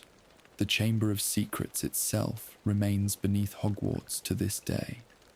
After the Basilisk was killed and the diary was destroyed, the chamber was no longer dangerous in the same way. The entrance is still there, still accessible to anyone who can speak Parseltongue, though presumably Hogwarts took additional precautions to prevent it from being opened again. The chamber stands as a reminder of the school's complicated history, of the fact that even the greatest institutions can have dark secrets hidden in their foundations. Some might argue that the chamber should be destroyed, sealed permanently, erased from Hogwarts entirely. But there's value in preserving it, in remembering what happened there. The chamber reminds us that darkness is always possible, that evil can hide for centuries waiting for an opportunity, that vigilance is necessary even in places we consider safe. It also reminds us that darkness can be defeated, that ordinary people like Harry Potter and Ginny Weasley and Ron Weasley and Hermione Granger can stand against ancient evil and triumph. The architectural marvel of the chamber deserves recognition as well. Regardless of the evil purpose for which it was built, the Chamber of Secrets represents some of the most sophisticated magical construction work ever accomplished. Slytherin created an enormous space deep beneath the castle, protected it with layers of magical concealment, designed entrance mechanisms that have functioned perfectly for 1,000 years, and built in systems that allowed the chamber to adapt to changes in the castle above it. From a purely technical standpoint, the chamber is a masterpiece. The fact that the chamber was never found by the Marauders is particularly notable. James Potter, Sirius Black, Remus Lupin, and Peter Pettigrew spent their years at Hogwarts exploring every inch of the castle, mapping secret passages and hidden rooms to create the Marauders' map. They found passages that most people had forgotten existed, discovered rooms that hadn't been used in decades, learned more about Hogwarts' layout than perhaps any students before or since. But they never found the Chamber of Secrets. The chamber never appeared on the Marauders' map, which tracked all the major locations and passages in Hogwarts. This could be because the chamber was protected by magic too powerful for the Marauders to overcome, or because it was literally outside the bounds of the map's reach, existing in a space that the map's magic couldn't penetrate. Or perhaps the chamber was simply waiting, remaining truly hidden until the right heir came along. Either way, the fact that 4 of the most talented and curious students Hogwarts had ever seen couldn't find the chamber speaks to the power of Slytherin's concealment magic. The symbolism of snakes and serpents throughout the chamber's design reinforces Slytherin's identity and values. Snakes represented cunning and ambition, but they also represented fear and danger in many cultures. They were creatures that inspired instinctive dread in many people. They moved silently, struck without warning, and some carried deadly venom. All of these characteristics aligned with how Slytherin wanted to be perceived: powerful, dangerous, someone to be feared and respected. The carvings of serpents twining around the pillars, the snake lock on the chamber door, the massive statue with its serpent-like features, all of this created an atmosphere of Ophidian menace. The chamber was designed to intimidate, to remind anyone who entered that they were in Slytherin's domain, subject to his power even centuries after his death. And the presence of the Basilisk, the King of Serpents, the ultimate serpent, was the culmination of this theme. Everything in the chamber led to the Basilisk, emphasized its importance, made it clear that this creature was the chamber's true purpose and meaning. In Parseltongue, the language itself reflected this serpentine nature. It was a hissing, sibilant tongue that sounded like snakes speaking, that carried the essence of serpents in every syllable. When Tom Riddle spoke Parseltongue to open the chamber, when he commanded the Basilisk, the language and the action were perfectly aligned. A serpent's tongue speaking to serpent imagery to command a serpent. There was a completeness to it, a sense that everything fit together in exactly the way Slytherin had intended. But Parseltongue was also a double-edged sword for Harry. His ability to speak it marked him as different, as potentially dangerous, as someone who might be dark or evil. Even though Harry had no control over this ability, even though he had gained it through no choice of his own, he was judged for it. People feared him because he could speak to snakes. They assumed the worst about his character and his intentions. This prejudice hurt Harry deeply, made him question himself and his place at Hogwarts. The experience taught Harry about the nature of prejudice, about how people are judged for characteristics they cannot control, about how fear can make people cruel and irrational. Muggle-born students face similar prejudice from blood purists who believed they were inherently inferior because of their parentage. Harry, despite being the boy who lived, despite being famous and celebrated, experienced a taste of what it felt like to be mistrusted and feared for something beyond his control. This understanding would make Harry more empathetic, more aware of injustice, more determined to judge people by their actions, rather than by their abilities or backgrounds. The roosters that were killed during the time the chamber was open represent an interesting detail that many people might overlook. Hagrid, who cared for the school's animals, was heartbroken by these deaths. He couldn't understand who would kill roosters or why. It seemed like random cruelty, senseless violence against innocent creatures. But of course, it was highly strategic. Tom Riddle, acting through Ginny, eliminated the one thing that could kill the Basilisk quickly and easily. It was a chess move, removing a piece from the board before beginning the real game. This attention to detail, this careful planning, characterized both Tom Riddle's and later Voldemort's approach to achieving their goals. They didn't leave things to chance. They prepared contingencies, eliminated threats, positioned all the pieces before making their major moves. The fact that a 16-year-old Tom Riddle thought to kill the roosters demonstrates his intelligence and his thoroughness. It also demonstrates his ruthlessness, his willingness to do whatever was necessary, no matter how small or seemingly insignificant, to ensure success. The investigation into the attacks during Harry's second year revealed how difficult it was to prove what was happening. The victims were petrified, but couldn't speak about their experiences. They saw the basilisk only indirectly, so they never saw where it came from or where it went. The messages on the wall were written in blood, but gave no clear indication of who wrote them. The pattern of attacks seemed random, with no obvious connection between victims beyond being in the wrong place at the wrong time. This randomness was part of the terror. If there had been a clear pattern, if the attacks had been predictable, students could have taken precautions. But the basilisk struck without warning, anywhere in the castle, at any time. No place felt safe.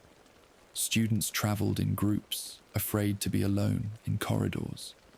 The atmosphere of fear permeated every aspect of life at Hogwarts. Classes continued, but normal routine was disrupted. Everyone was suspicious of everyone else. The school that was supposed to be a safe haven for young witches and wizards had become a place of danger and dread. Professor McGonagall's role during this crisis was particularly important. She maintained order, kept classes running, tried to reassure students while being honest about the danger they faced. She was the one who explained the history of the Chamber of Secrets to the students in Harry's History of Magic class after Professor Binns refused to discuss it. McGonagall didn't sugarcoat the threat, but she also didn't allow panic to overwhelm rational thinking. Her steady leadership helped prevent the situation from descending into complete chaos. Lockhart, on the other hand, was worse than useless. As the defense against the dark arts teacher, he should have been leading efforts to protect students and identify the threat. Instead, he spent his time posturing and lying, claiming credit for heroic deeds he had never performed, offering useless advice, and ultimately attempting to flee Hogwarts entirely when the danger became too real.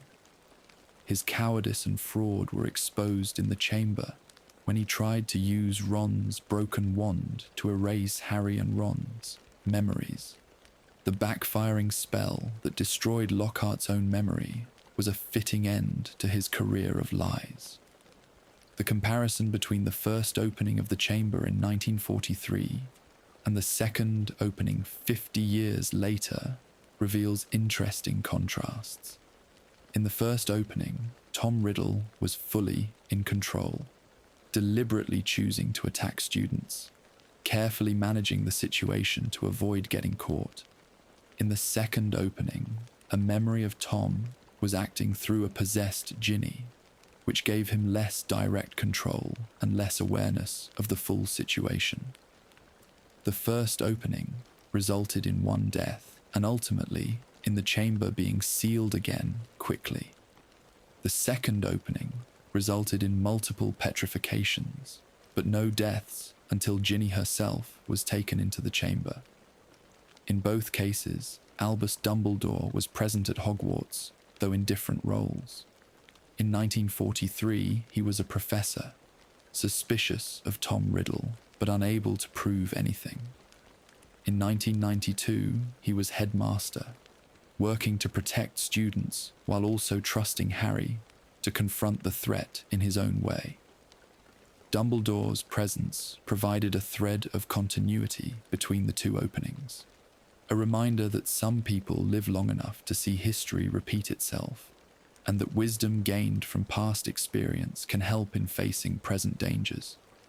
The house elf Dobby played an unusual role in the events surrounding the Chamber of Secrets. Dobby knew that the diary had been given to Ginny, knew that terrible things would happen at Hogwarts, and tried to prevent Harry from returning to school. Dobby's methods were misguided and caused Harry considerable trouble, but his intentions were good. He wanted to protect Harry from the danger he knew was coming. Even though he couldn't speak directly about what that danger was, because of the magical restrictions placed on house elves by their masters. Dobby's situation illustrated the cruelty and injustice of house elf enslavement. He was bound to serve the Malfoy family, forced to obey Lucius Malfoy, even though he knew Lucius was planning something terrible. Dobby had to hurt himself whenever he spoke against his masters, punishing himself with iron, hitting his head against walls, because the magic that bound him demanded it. When Harry tricked Lucius into freeing Dobby by getting Lucius to give Dobby the sock hidden in the diary, it was a moment of genuine liberation for a creature who had been enslaved his entire life. The fact that the diary became the instrument of Dobby's freedom is another layer of irony in this story. The Horcrux that Tom Riddle created to continue his campaign of murder and terror ended up freeing a house elf from servitude to a Death Eater family. The object meant to spread darkness, and death, instead, brought freedom and hope to someone who desperately needed it.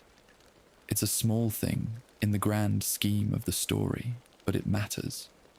Good can come even from evil objects, if they're used in the right way by the right people. The petrification of Hermione Granger was a turning point in the search for the chamber. Hermione had been researching, trying to understand what the monster was and how it was moving through the castle. She had figured out the answer: a basilisk traveling through pipes. She had even deduced why Harry could hear the creature when no one else could, because he was a Parselmouth, able to understand the basilisk's speech. She wrote this information on a page torn from a library book and carried it with her, planning to tell Harry and Ron. When Hermione was attacked, when she encountered the basilisk in the library and looked at it through her mirror to avoid the fatal direct gaze, she was petrified with that page clutched in her hand. The fact that she managed to research and understand the mystery, even after being attacked, that she left clues for Harry and Ron to find, demonstrated Hermione's brilliance and her courage. Even frozen like a statue, unable to move or speak, Hermione helped solve the mystery and save the school. It was exactly the kind of contribution you would expect from the brightest witch of her age. The revelation of Tom Riddle's true identity, the anagram that transformed Tom Marvolo Riddle into I Am Lord Voldemort, was a dramatic moment in the chamber. Tom had spent years crafting this new identity, rejecting his father's name in favor of something that sounded powerful and frightening. The name Voldemort derived from French words meaning flight from death. perfectly captured his obsession with immortality and his fear of mortality. But there was also something sad and pathetic about this renaming. Tom Riddle rejected his birth name because it connected him to his Muggle father, because it represented the ordinary parts of his heritage that he despised. He wanted to be special, to be feared, to be remembered forever. The name Lord Voldemort was meant to intimidate and impress, but in the end, it was just another mask, another lie. Underneath all the dark magic and the terrible deeds, Tom Riddle was still just an orphan who had never been loved, who had never learned to love, who was trying to overcome his fear of death through violence and dark magic. Harry's rejection of Tom's worldview, his insistence that Dumbledore was the greatest wizard who ever lived rather than Voldemort, was important. It showed that Harry valued different things than Tom did. Dumbledore was great not because of raw power, though he certainly possessed that, but because of wisdom, kindness, and a willingness to admit mistakes and learn from them. These were qualities Tom Riddle could never understand or appreciate, qualities he saw as weaknesses rather than strengths. The emotional resonance of the Chamber of Secrets story comes from the personal stakes involved. This wasn't about abstract threats or distant dangers. It was about students at a school, young people who should have been safe, facing a monster that hunted them in their home. It was about Ginny being possessed and nearly destroyed by a Horcrux she didn't understand. It was about Harry facing his own fears and doubts about his identity, while also trying to save others. It was about the legacy of old hatred threatening new generations. The resolution of the Chamber of Secrets plot brought closure to multiple storylines. The diary Horcrux was destroyed, though its destruction would remain important years later. The Basilisk was killed, ending a 1,000-year-old threat. Ginny was saved and eventually recovered from her ordeal. Hagrid was cleared of any wrongdoing related to the events 50 years earlier. His name finally vindicated after half a century of undeserved suspicion, and Harry proved to himself and to others that he was not the heir of Slytherin in any way that mattered, that his choices defined him more than his abilities. The broader implications of the Chamber of Secrets incident extended beyond Hogwarts itself. The event demonstrated that Voldemort had prepared contingency plans before his first defeat, that he had created mechanisms to continue his work even in his absence. This was a chilling revelation for those who understood its significance. It meant that Voldemort's threat couldn't be dismissed just because he had been defeated once. He had prepared for the possibility of failure, had ensured that his legacy would endure. The existence of the diary also raised questions about what other preparations Voldemort might have made. If he had created one Horcrux, a fragment of his soul hidden in an object, might he have created others? This question would haunt Dumbledore for years, driving him to research Voldemort's past, to investigate his actions, to piece together the truth about the Horcruxes. The diary was the first clue in a much larger mystery, the beginning of understanding just how far Voldemort had gone in his quest for immortality. For the wizarding world at large, the reopening of the Chamber of Secrets served as a reminder that the past was never truly buried. Legends and myths often contained kernels of truth. Dangers that seemed distant and historical could suddenly become immediate and deadly. The chamber had been dismissed as a fairy tale for centuries, but it was real, and its monster had killed. This lesson would prove relevant in the years to come, as other old threats and forgotten dangers resurfaced during the Second Wizarding War. The educational aspect of the Chamber of Secrets story is also worth considering. Students at Hogwarts learned important lessons from these events, lessons that went far beyond what they could learn from textbooks or lectures. They learned that bravery sometimes means standing alone against overwhelming odds. They learned that appearances can be deceiving, that charming and brilliant people like Tom Riddle could hide monstrous evil beneath attractive surfaces. They learned that loyalty and friendship are powerful forces capable of summoning help when it's needed most. They also learned about the dangers of prejudice and the importance of judging people by their actions rather than their abilities or heritage. The fear and suspicion directed at Harry simply because he could speak Parseltongue was unjust and harmful. The attacks on Muggle-born students, driven by ancient prejudices about blood purity, were manifestations of the same hateful ideology that had led Salazar Slytherin to build the chamber in the first place. Breaking free from these prejudices, learning to value people for who they chose to be rather than what they were born as, was a lesson the wizarding world desperately needed. The physical evidence that remained after the chamber incident told its own story. The basilisk's corpse lay in the chamber for years, slowly decomposing, but still present, still dangerous. Its fangs retained their venom even after death, as Ron and Hermione discovered when they returned to collect them during the Battle of Hogwarts. This speaks to the enduring nature of basilisk venom, its resistance to time and decay. Even in death, the King of Serpents was lethal. The destroyed diary, or what remained of it after Harry stabbed it with the basilisk fang, was kept by Dumbledore as evidence and as a reminder. The holes burned through its pages by the venom, the ink that had poured out like blood, the charred and damaged cover, all of it testified to the diary's destruction. When Dumbledore showed the diary to Harry years later, during their private lessons in Harry's 6th year, it served as a starting point for understanding Horcruxes and for beginning the hunt that would eventually lead to Voldemort's defeat. The messages written on the walls during the attacks were eventually cleaned away, though the memory of them remained. The Chamber of Secrets has been opened. Enemies of the heir, beware. These words had sent terror through the school, had announced that an ancient threat had returned.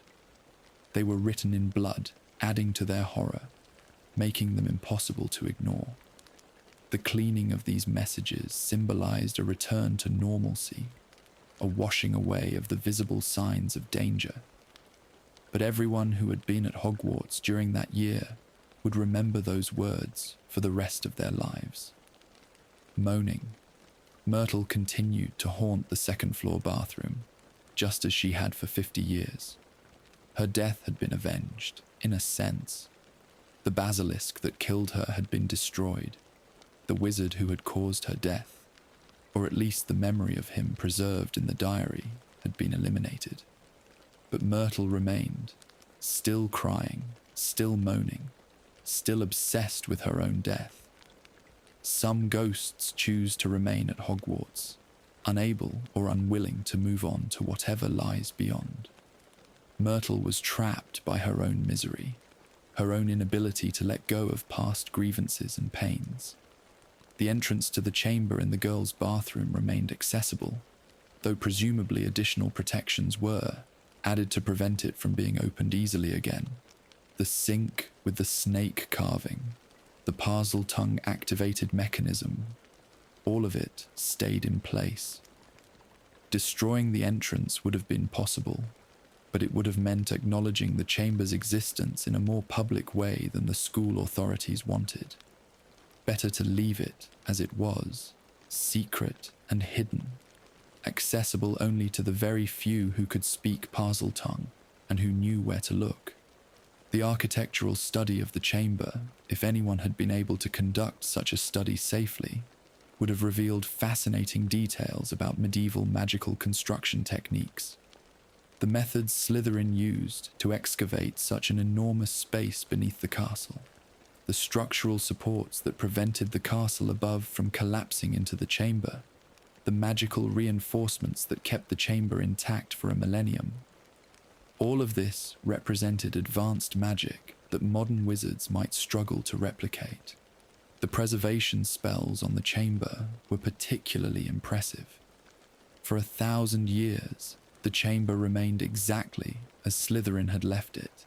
No water seeped in to damage the stone, despite being deep underground near the lake.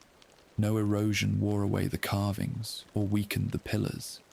The magical lights continued to function. The snake lock on the door responded instantly to Parseltongue commands after centuries of disuse. This level of magical preservation suggested that Slytherin had either been extraordinarily skilled at protective enchantments or had used some technique that has since been lost to time. The creature itself, the Basilisk, represented a pinnacle of dark creature creation. Herpo the Fowl's method of breeding basilisks was simple in concept, but horrifying in execution. Taking a chicken egg, something that should produce a harmless bird, and hatching it beneath a toad, a creature associated with ugliness and poison in many cultures, created something monstrous.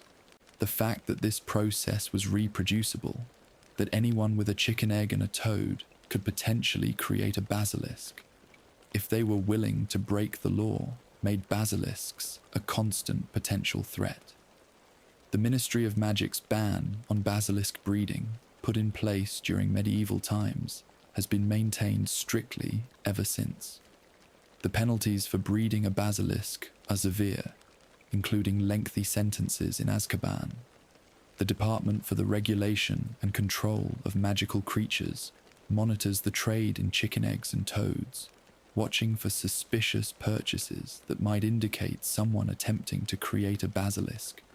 These precautions have been largely successful, preventing the creation of new basilisks in Britain for hundreds of years before Tom Riddle opened the chamber.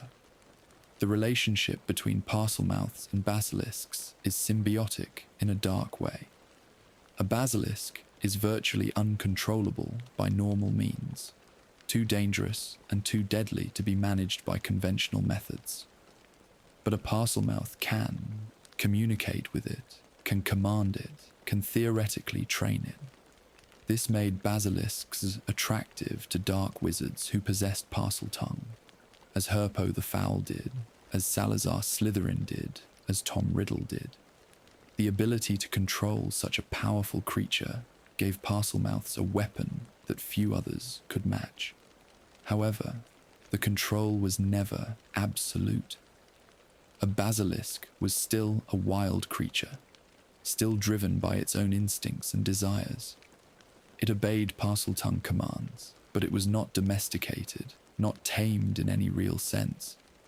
The relationship was more like a temporary alliance than true mastery.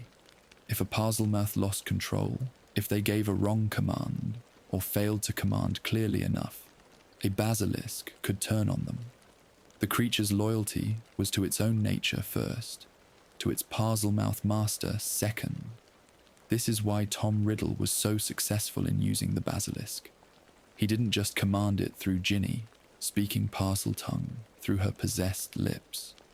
He had also spent time with the basilisk when he first opened the chamber, establishing a relationship with it, training it to obey him specifically.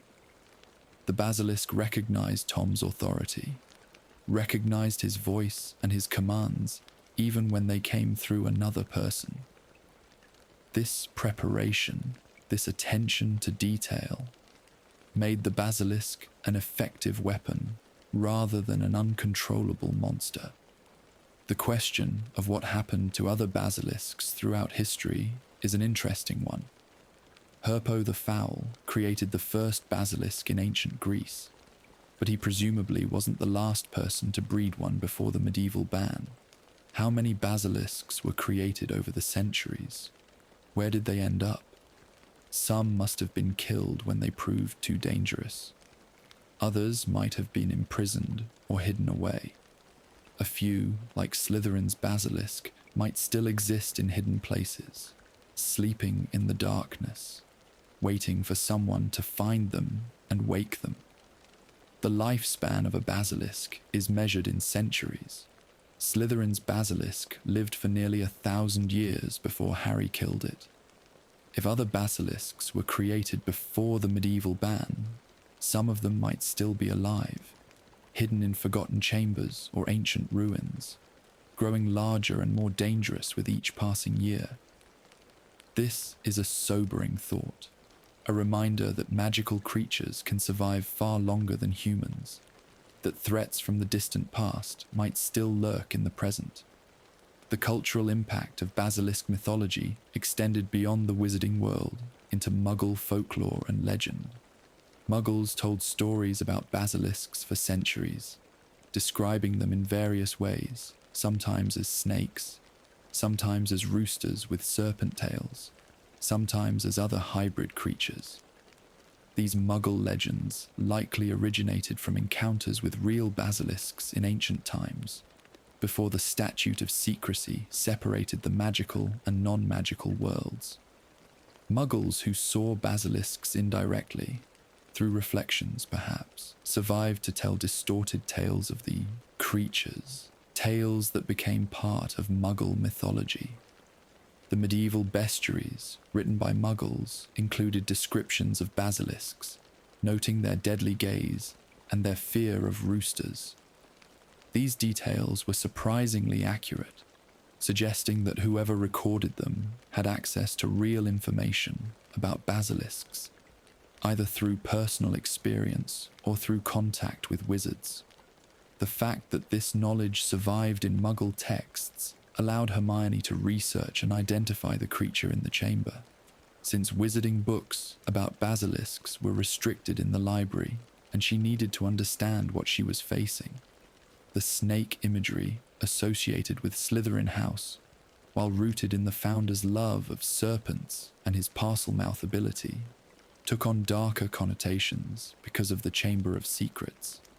Students in Slytherin House sometimes felt defensive about their house's reputation, about being associated with dark magic and blood purity and monsters hidden in chambers. Not every Slytherin believed in these things. Many Slytherins were ambitious and cunning, but not evil. The Chamber of Secrets story, with its emphasis on Slytherin's dark legacy, made it harder for Slytherin students to escape these negative associations. This created a self-fulfilling prophecy of sorts. When Slytherin House was viewed with suspicion and distrust, when Slytherin students were assumed to be dark or prejudiced, some of them responded by embracing those expectations, by leaning into the darkness rather than fighting against it. Others, like Severus Snape in his adult years, proved that Slytherins could be brave and self-sacrificing, that the house produced complex individuals who defied simple categorization. The Chamber of Secrets was part of Slytherin's legacy, but it wasn't the only part, and it didn't have to define everyone who wore green and silver. The protective magic that saved Harry in the chamber deserves special attention. Fawkes the Phoenix came to Harry because of his loyalty to Dumbledore. The Sorting Hat delivered the Sword of Gryffindor because Harry was a true Gryffindor. These weren't random occurrences or lucky accidents. They were magical responses to Harry's character, to his choices, to his heart. Magic in the Harry Potter universe often responds to emotional truth, to genuine feelings and sincere intentions.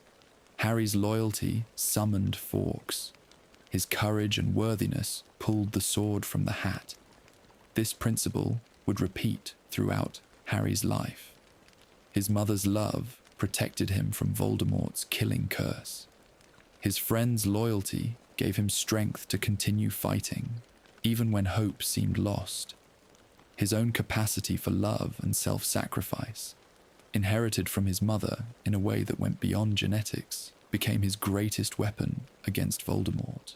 The Chamber of Secrets was an early demonstration of this principle, showing Harry that his emotional connections and his moral choices gave him access to power that dark wizards like Tom Riddle could never understand or wield.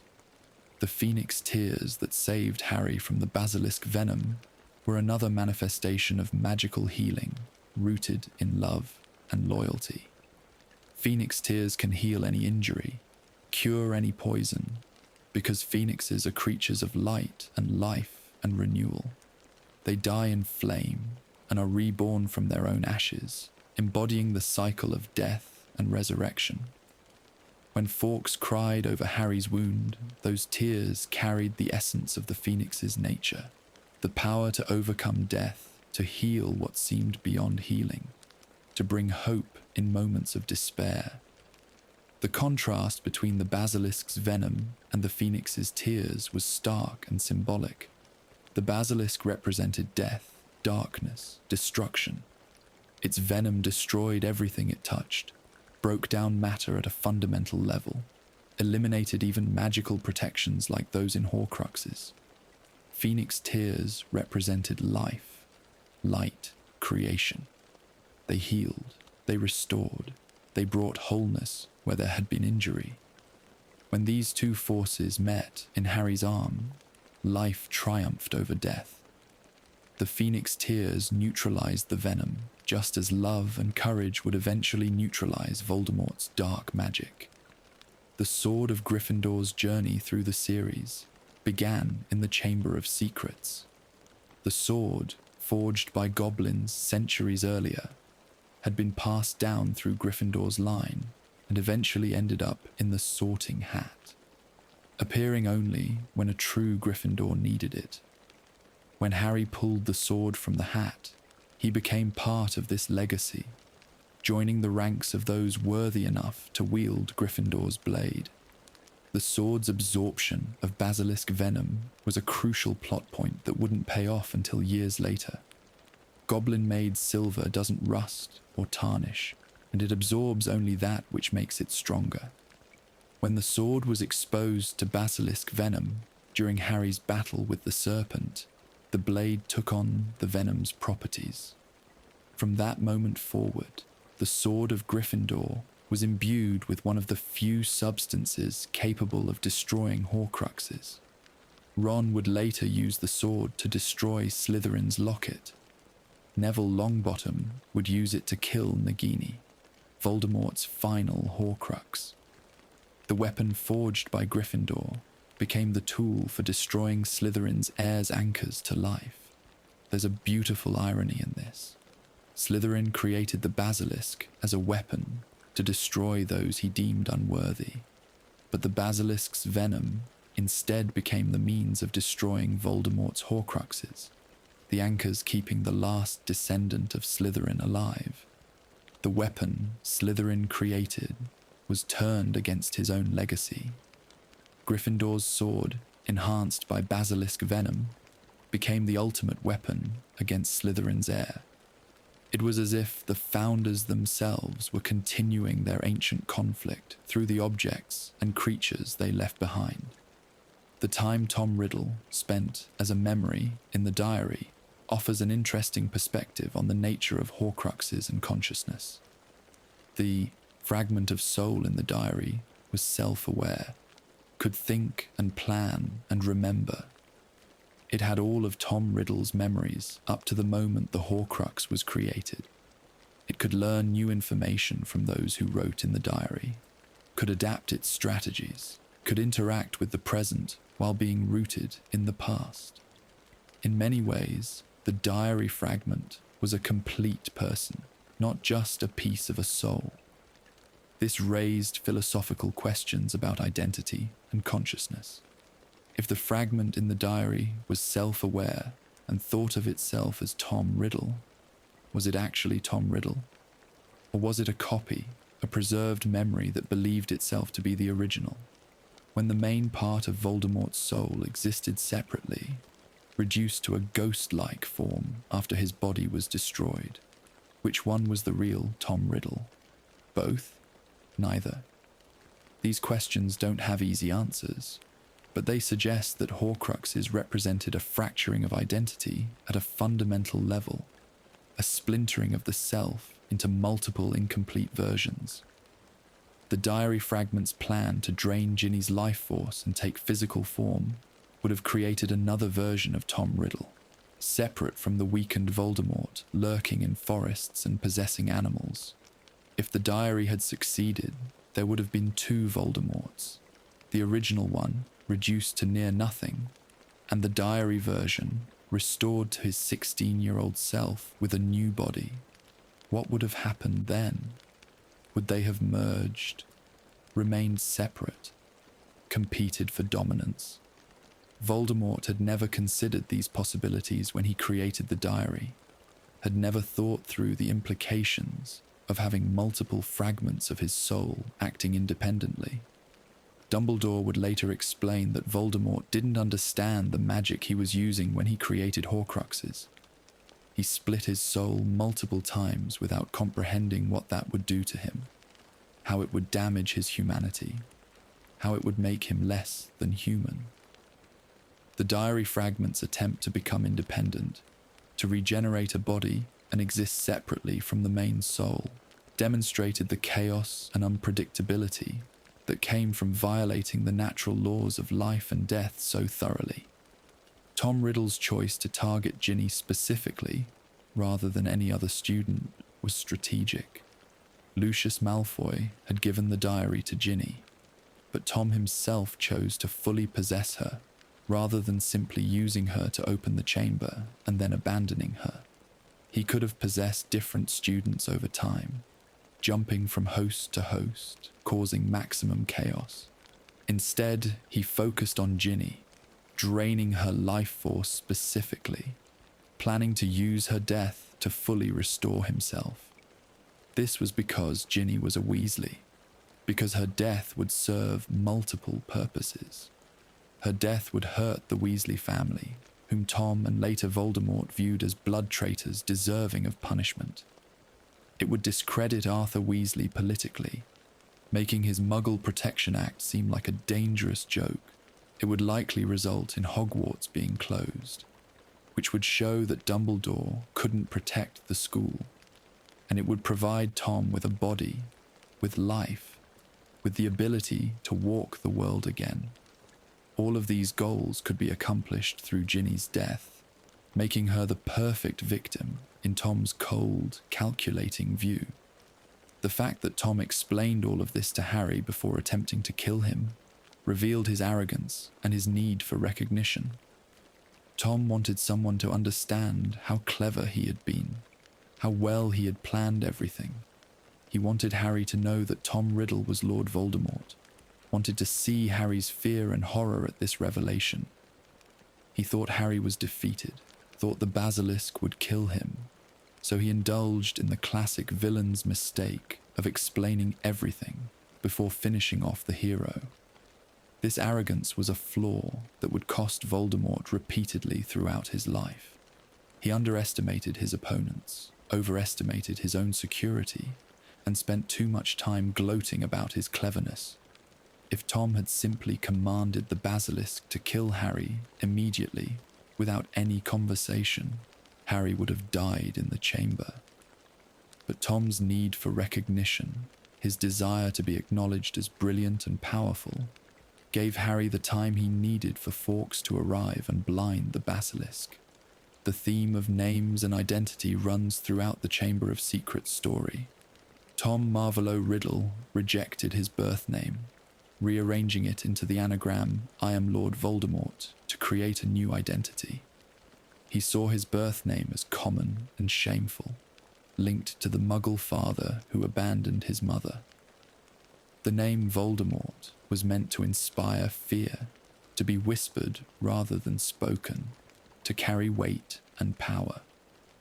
But Dumbledore always called him Tom or Voldemort without fear, refusing to give the name more power than it deserved. Harry, by contrast, embraced his name, even though it came with burdens. Being Harry Potter meant being famous for something he didn't remember, being expected to be special, being watched and judged constantly. But Harry never tried to become someone else, never rejected his identity or created a false persona. He was just Harry, trying to do the right thing, trying to help his friends, trying to survive. This authenticity, this acceptance of who he was, gave Harry a strength that Tom Riddle never possessed. Ginny's experience with the diary taught her important lessons about trust and manipulation. She had been targeted because she was vulnerable, because she was insecure and lonely and desperate for someone to confide in. Tom Riddle exploited these vulnerabilities with surgical precision, saying exactly what Ginny needed to hear to make her depend on the diary. This manipulation left scars, made Ginny more cautious about whom she trusted, more aware of how people could use kindness as a weapon. But Ginny didn't let this experience break her. She recovered, grew stronger, became more confident. By the time she reached her later years at Hogwarts, Ginny was fierce and capable, someone who stood up to Death Eaters during the Battle of Hogwarts, someone who eventually married Harry and built a life beyond the trauma of her first year. Her recovery and growth demonstrated that victims of manipulation and possession could heal, could become more than what was done to them. The role of Dumbledore throughout the Chamber of Secrets incident was subtle but crucial. He remained in the background, allowing events to unfold, trusting Harry to handle the situation. When the school governors removed him as headmaster temporarily, he went peacefully, but not before giving Harry cryptic advice about help coming to those who ask for it at Hogwarts. This advice was what Harry needed to hear, the reassurance that led him to cry out for help in the chamber, which summoned Fawkes. Dumbledore understood that Harry needed to face Tom Riddle himself, needed to prove that he wasn't like Voldemort, needed to overcome his doubts about his own nature. If Dumbledore had solved everything himself, Harry would never have gained that self-knowledge and confidence. By stepping back, by trusting a 12-year-old to face dangers that would have challenged adult wizards, Dumbledore showed faith in Harry that Harry desperately needed. It was a calculated risk, but one that paid off. After the incident, Dumbledore's conversation with Harry in his office provided closure and understanding. Dumbledore explained why Harry could speak Parseltongue, how Voldemort had transferred some of his powers to Harry during the attack that killed Harry's parents. He explained that the Sorting Hat had wanted to put Harry in Slytherin because of these transferred abilities, but that Harry's choice to be in Gryffindor was what truly mattered. And he showed Harry the destroyed diary, keeping it as evidence of what had happened, as proof that Voldemort had created objects of dark magic that could act independently. The long-term effects of the Chamber of Secrets incident on Hogwarts as an institution were significant. The school had faced closure twice because of the chamber, once in 1943 and again 50 years later. These near closures demonstrated how vulnerable even the safest places could be to threats from within, to dangers built into the very foundations. After the second opening, additional security measures were presumably put in place, though the exact nature of these measures was never detailed in the stories. The stigma attached to being the heir of Slytherin affected how future generations viewed the legend. What had once been a source of pride for some Slytherin house members became a reminder of shame and danger. The chamber wasn't a glorious legacy, but a weapon of murder, a monument to prejudice.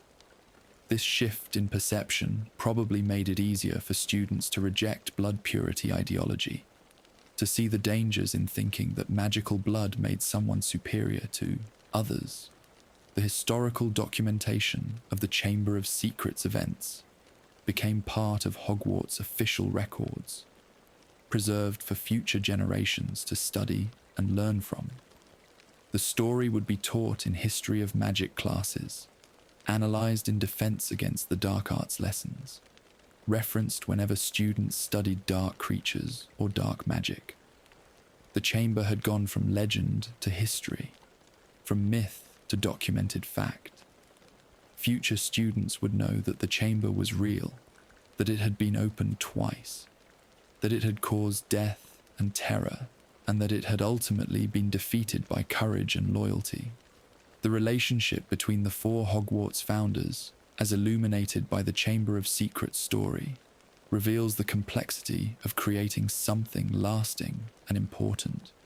Gryffindor, Ravenclaw, Hufflepuff, and Slytherin accomplished something remarkable by founding Hogwarts, by creating a school that would educate young witches and wizards for over 1,000 years. But they couldn't fully overcome their own differences, couldn't find a way to reconcile their conflicting visions for what the school should be. Slytherin's departure represented the failure of compromise, the moment when ideological differences became too great to bridge. But even in leaving, even in his anger and disappointment, Slytherin created something that endured. The chamber was terrible, dangerous, built for evil purposes. But it was also a testament to his magical skill, his determination, his ability to create something that would last for centuries. It's possible to acknowledge Slytherin's talents while condemning what he did with them, to recognize his brilliance while rejecting his beliefs. The three remaining founders continued Hogwarts without Slytherin, building the school into something magnificent despite his absence. They accepted Muggle-born students, taught them alongside purebloods, demonstrated that magical ability mattered more than ancestry. In this way, they repudiated Slytherin's ideology even while honoring his contributions to the school's founding. Hogwarts became a place where anyone with magical talent could learn, regardless of their background. This was the founders' true legacy, more important than any chamber or any monster. The Chamber of Secrets and the Basilisk within it represent one of the darkest chapters in Hogwarts history, but also one of the most instructive. The story teaches us about the dangers of prejudice, about how hatred can endure for centuries if left unchallenged. It teaches us that evil often comes wrapped in attractive packages, that charming and brilliant people like Tom Riddle can harbor monstrous intentions. It teaches us that loyalty and love and courage are more powerful than any dark magic, that help will come to those who need it if they're brave enough to ask for it. The story also teaches us about the importance of choices. Harry Potter could have gone into Slytherin. He possessed many qualities that Salazar, Slytherin valued: resourcefulness, determination, Parseltongue. But Harry chose differently. He chose Gryffindor, chose to stand against Tom Riddle, chose to save Ginny, even at great personal risk. Those choices defined who Harry was, more than any ability or characteristic. Similarly, Ginny could have been destroyed by her experience with the diary, could have let shame and guilt consume her. But she chose to recover, chose to grow stronger, chose to move forward with her life. Tom Riddle, by contrast, made different choices at every turn. He chose to embrace his darkest impulses, to value power above everything, to reject love and connection in favor of control and domination. He chose to create Horcruxes, to split his soul, to make himself less than human in pursuit of immortality.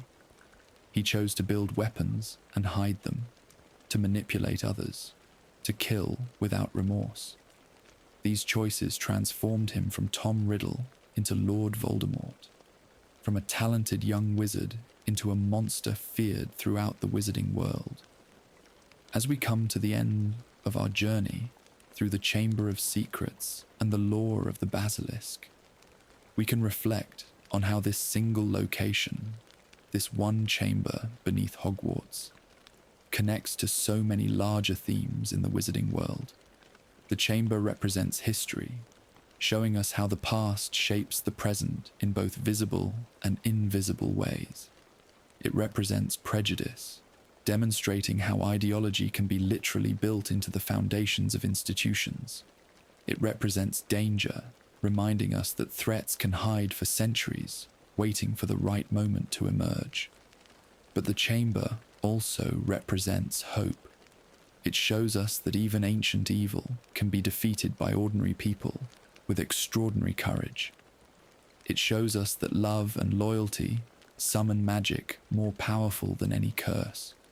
It shows us that the choices we make determine who we become, that we're not slaves to our abilities or our ancestry or our circumstances.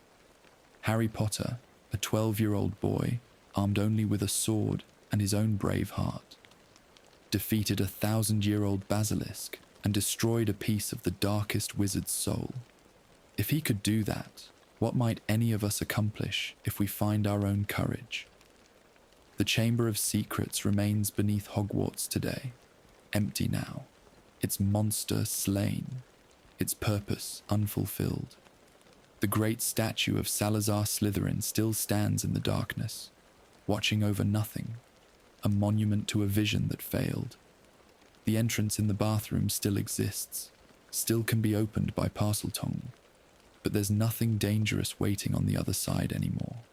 Just empty space, just history, just the memory of what once was and what might have been. Perhaps that's the way it should be.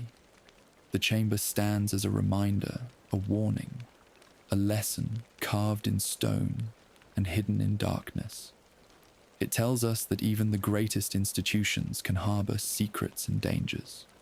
It tells us that vigilance is necessary, that we can't simply trust that everything is safe and good. But it also tells us that darkness can be overcome, that evil can be defeated, that every monster can be slain if people are brave enough to stand against it. The story of the Chamber of Secrets and the Basilisk is ultimately a story about legacy. What do we leave behind for future generations? Salazar Slytherin left a chamber and a monster, tools of hatred meant to destroy those he deemed unworthy. But he also left behind a house at Hogwarts, a lineage of students who learned and grew and contributed to the magical world. His legacy is complicated, mixed, neither wholly evil nor wholly good. Tom Riddle tried to continue Slytherin's dark legacy, to finish what the founder had started, but in doing so, he created the means of his own destruction. The diary Horcrux was meant to ensure his survival, but its destruction was the first step toward his final defeat. The Basilisk was meant to be an invincible weapon, but its venom became the tool used to destroy his other Horcruxes. Tom's attempts to control death and achieve immortality ultimately led to his mortality, to his final defeat at the hands of the boy he had tried to kill. Harry Potter's legacy from the Chamber of Secrets was different. He left behind a story of courage and loyalty, a demonstration that love was more powerful than fear. He saved lives, including Ginny's. He destroyed a Horcrux, starting the process that would eventually make Voldemort mortal again. He proved that Parseltongue didn't make someone evil, that abilities were neutral and only choices mattered. This legacy inspired others, gave them hope, showed them that darkness could be resisted. So as you drift off to sleep tonight, think about the Chamber of Secrets beneath Hogwarts, that vast stone cathedral dedicated to serpents and secrets. Think about the basilisk that waited there for 1,000 years, growing larger, growing stronger, growing more dangerous with each passing century.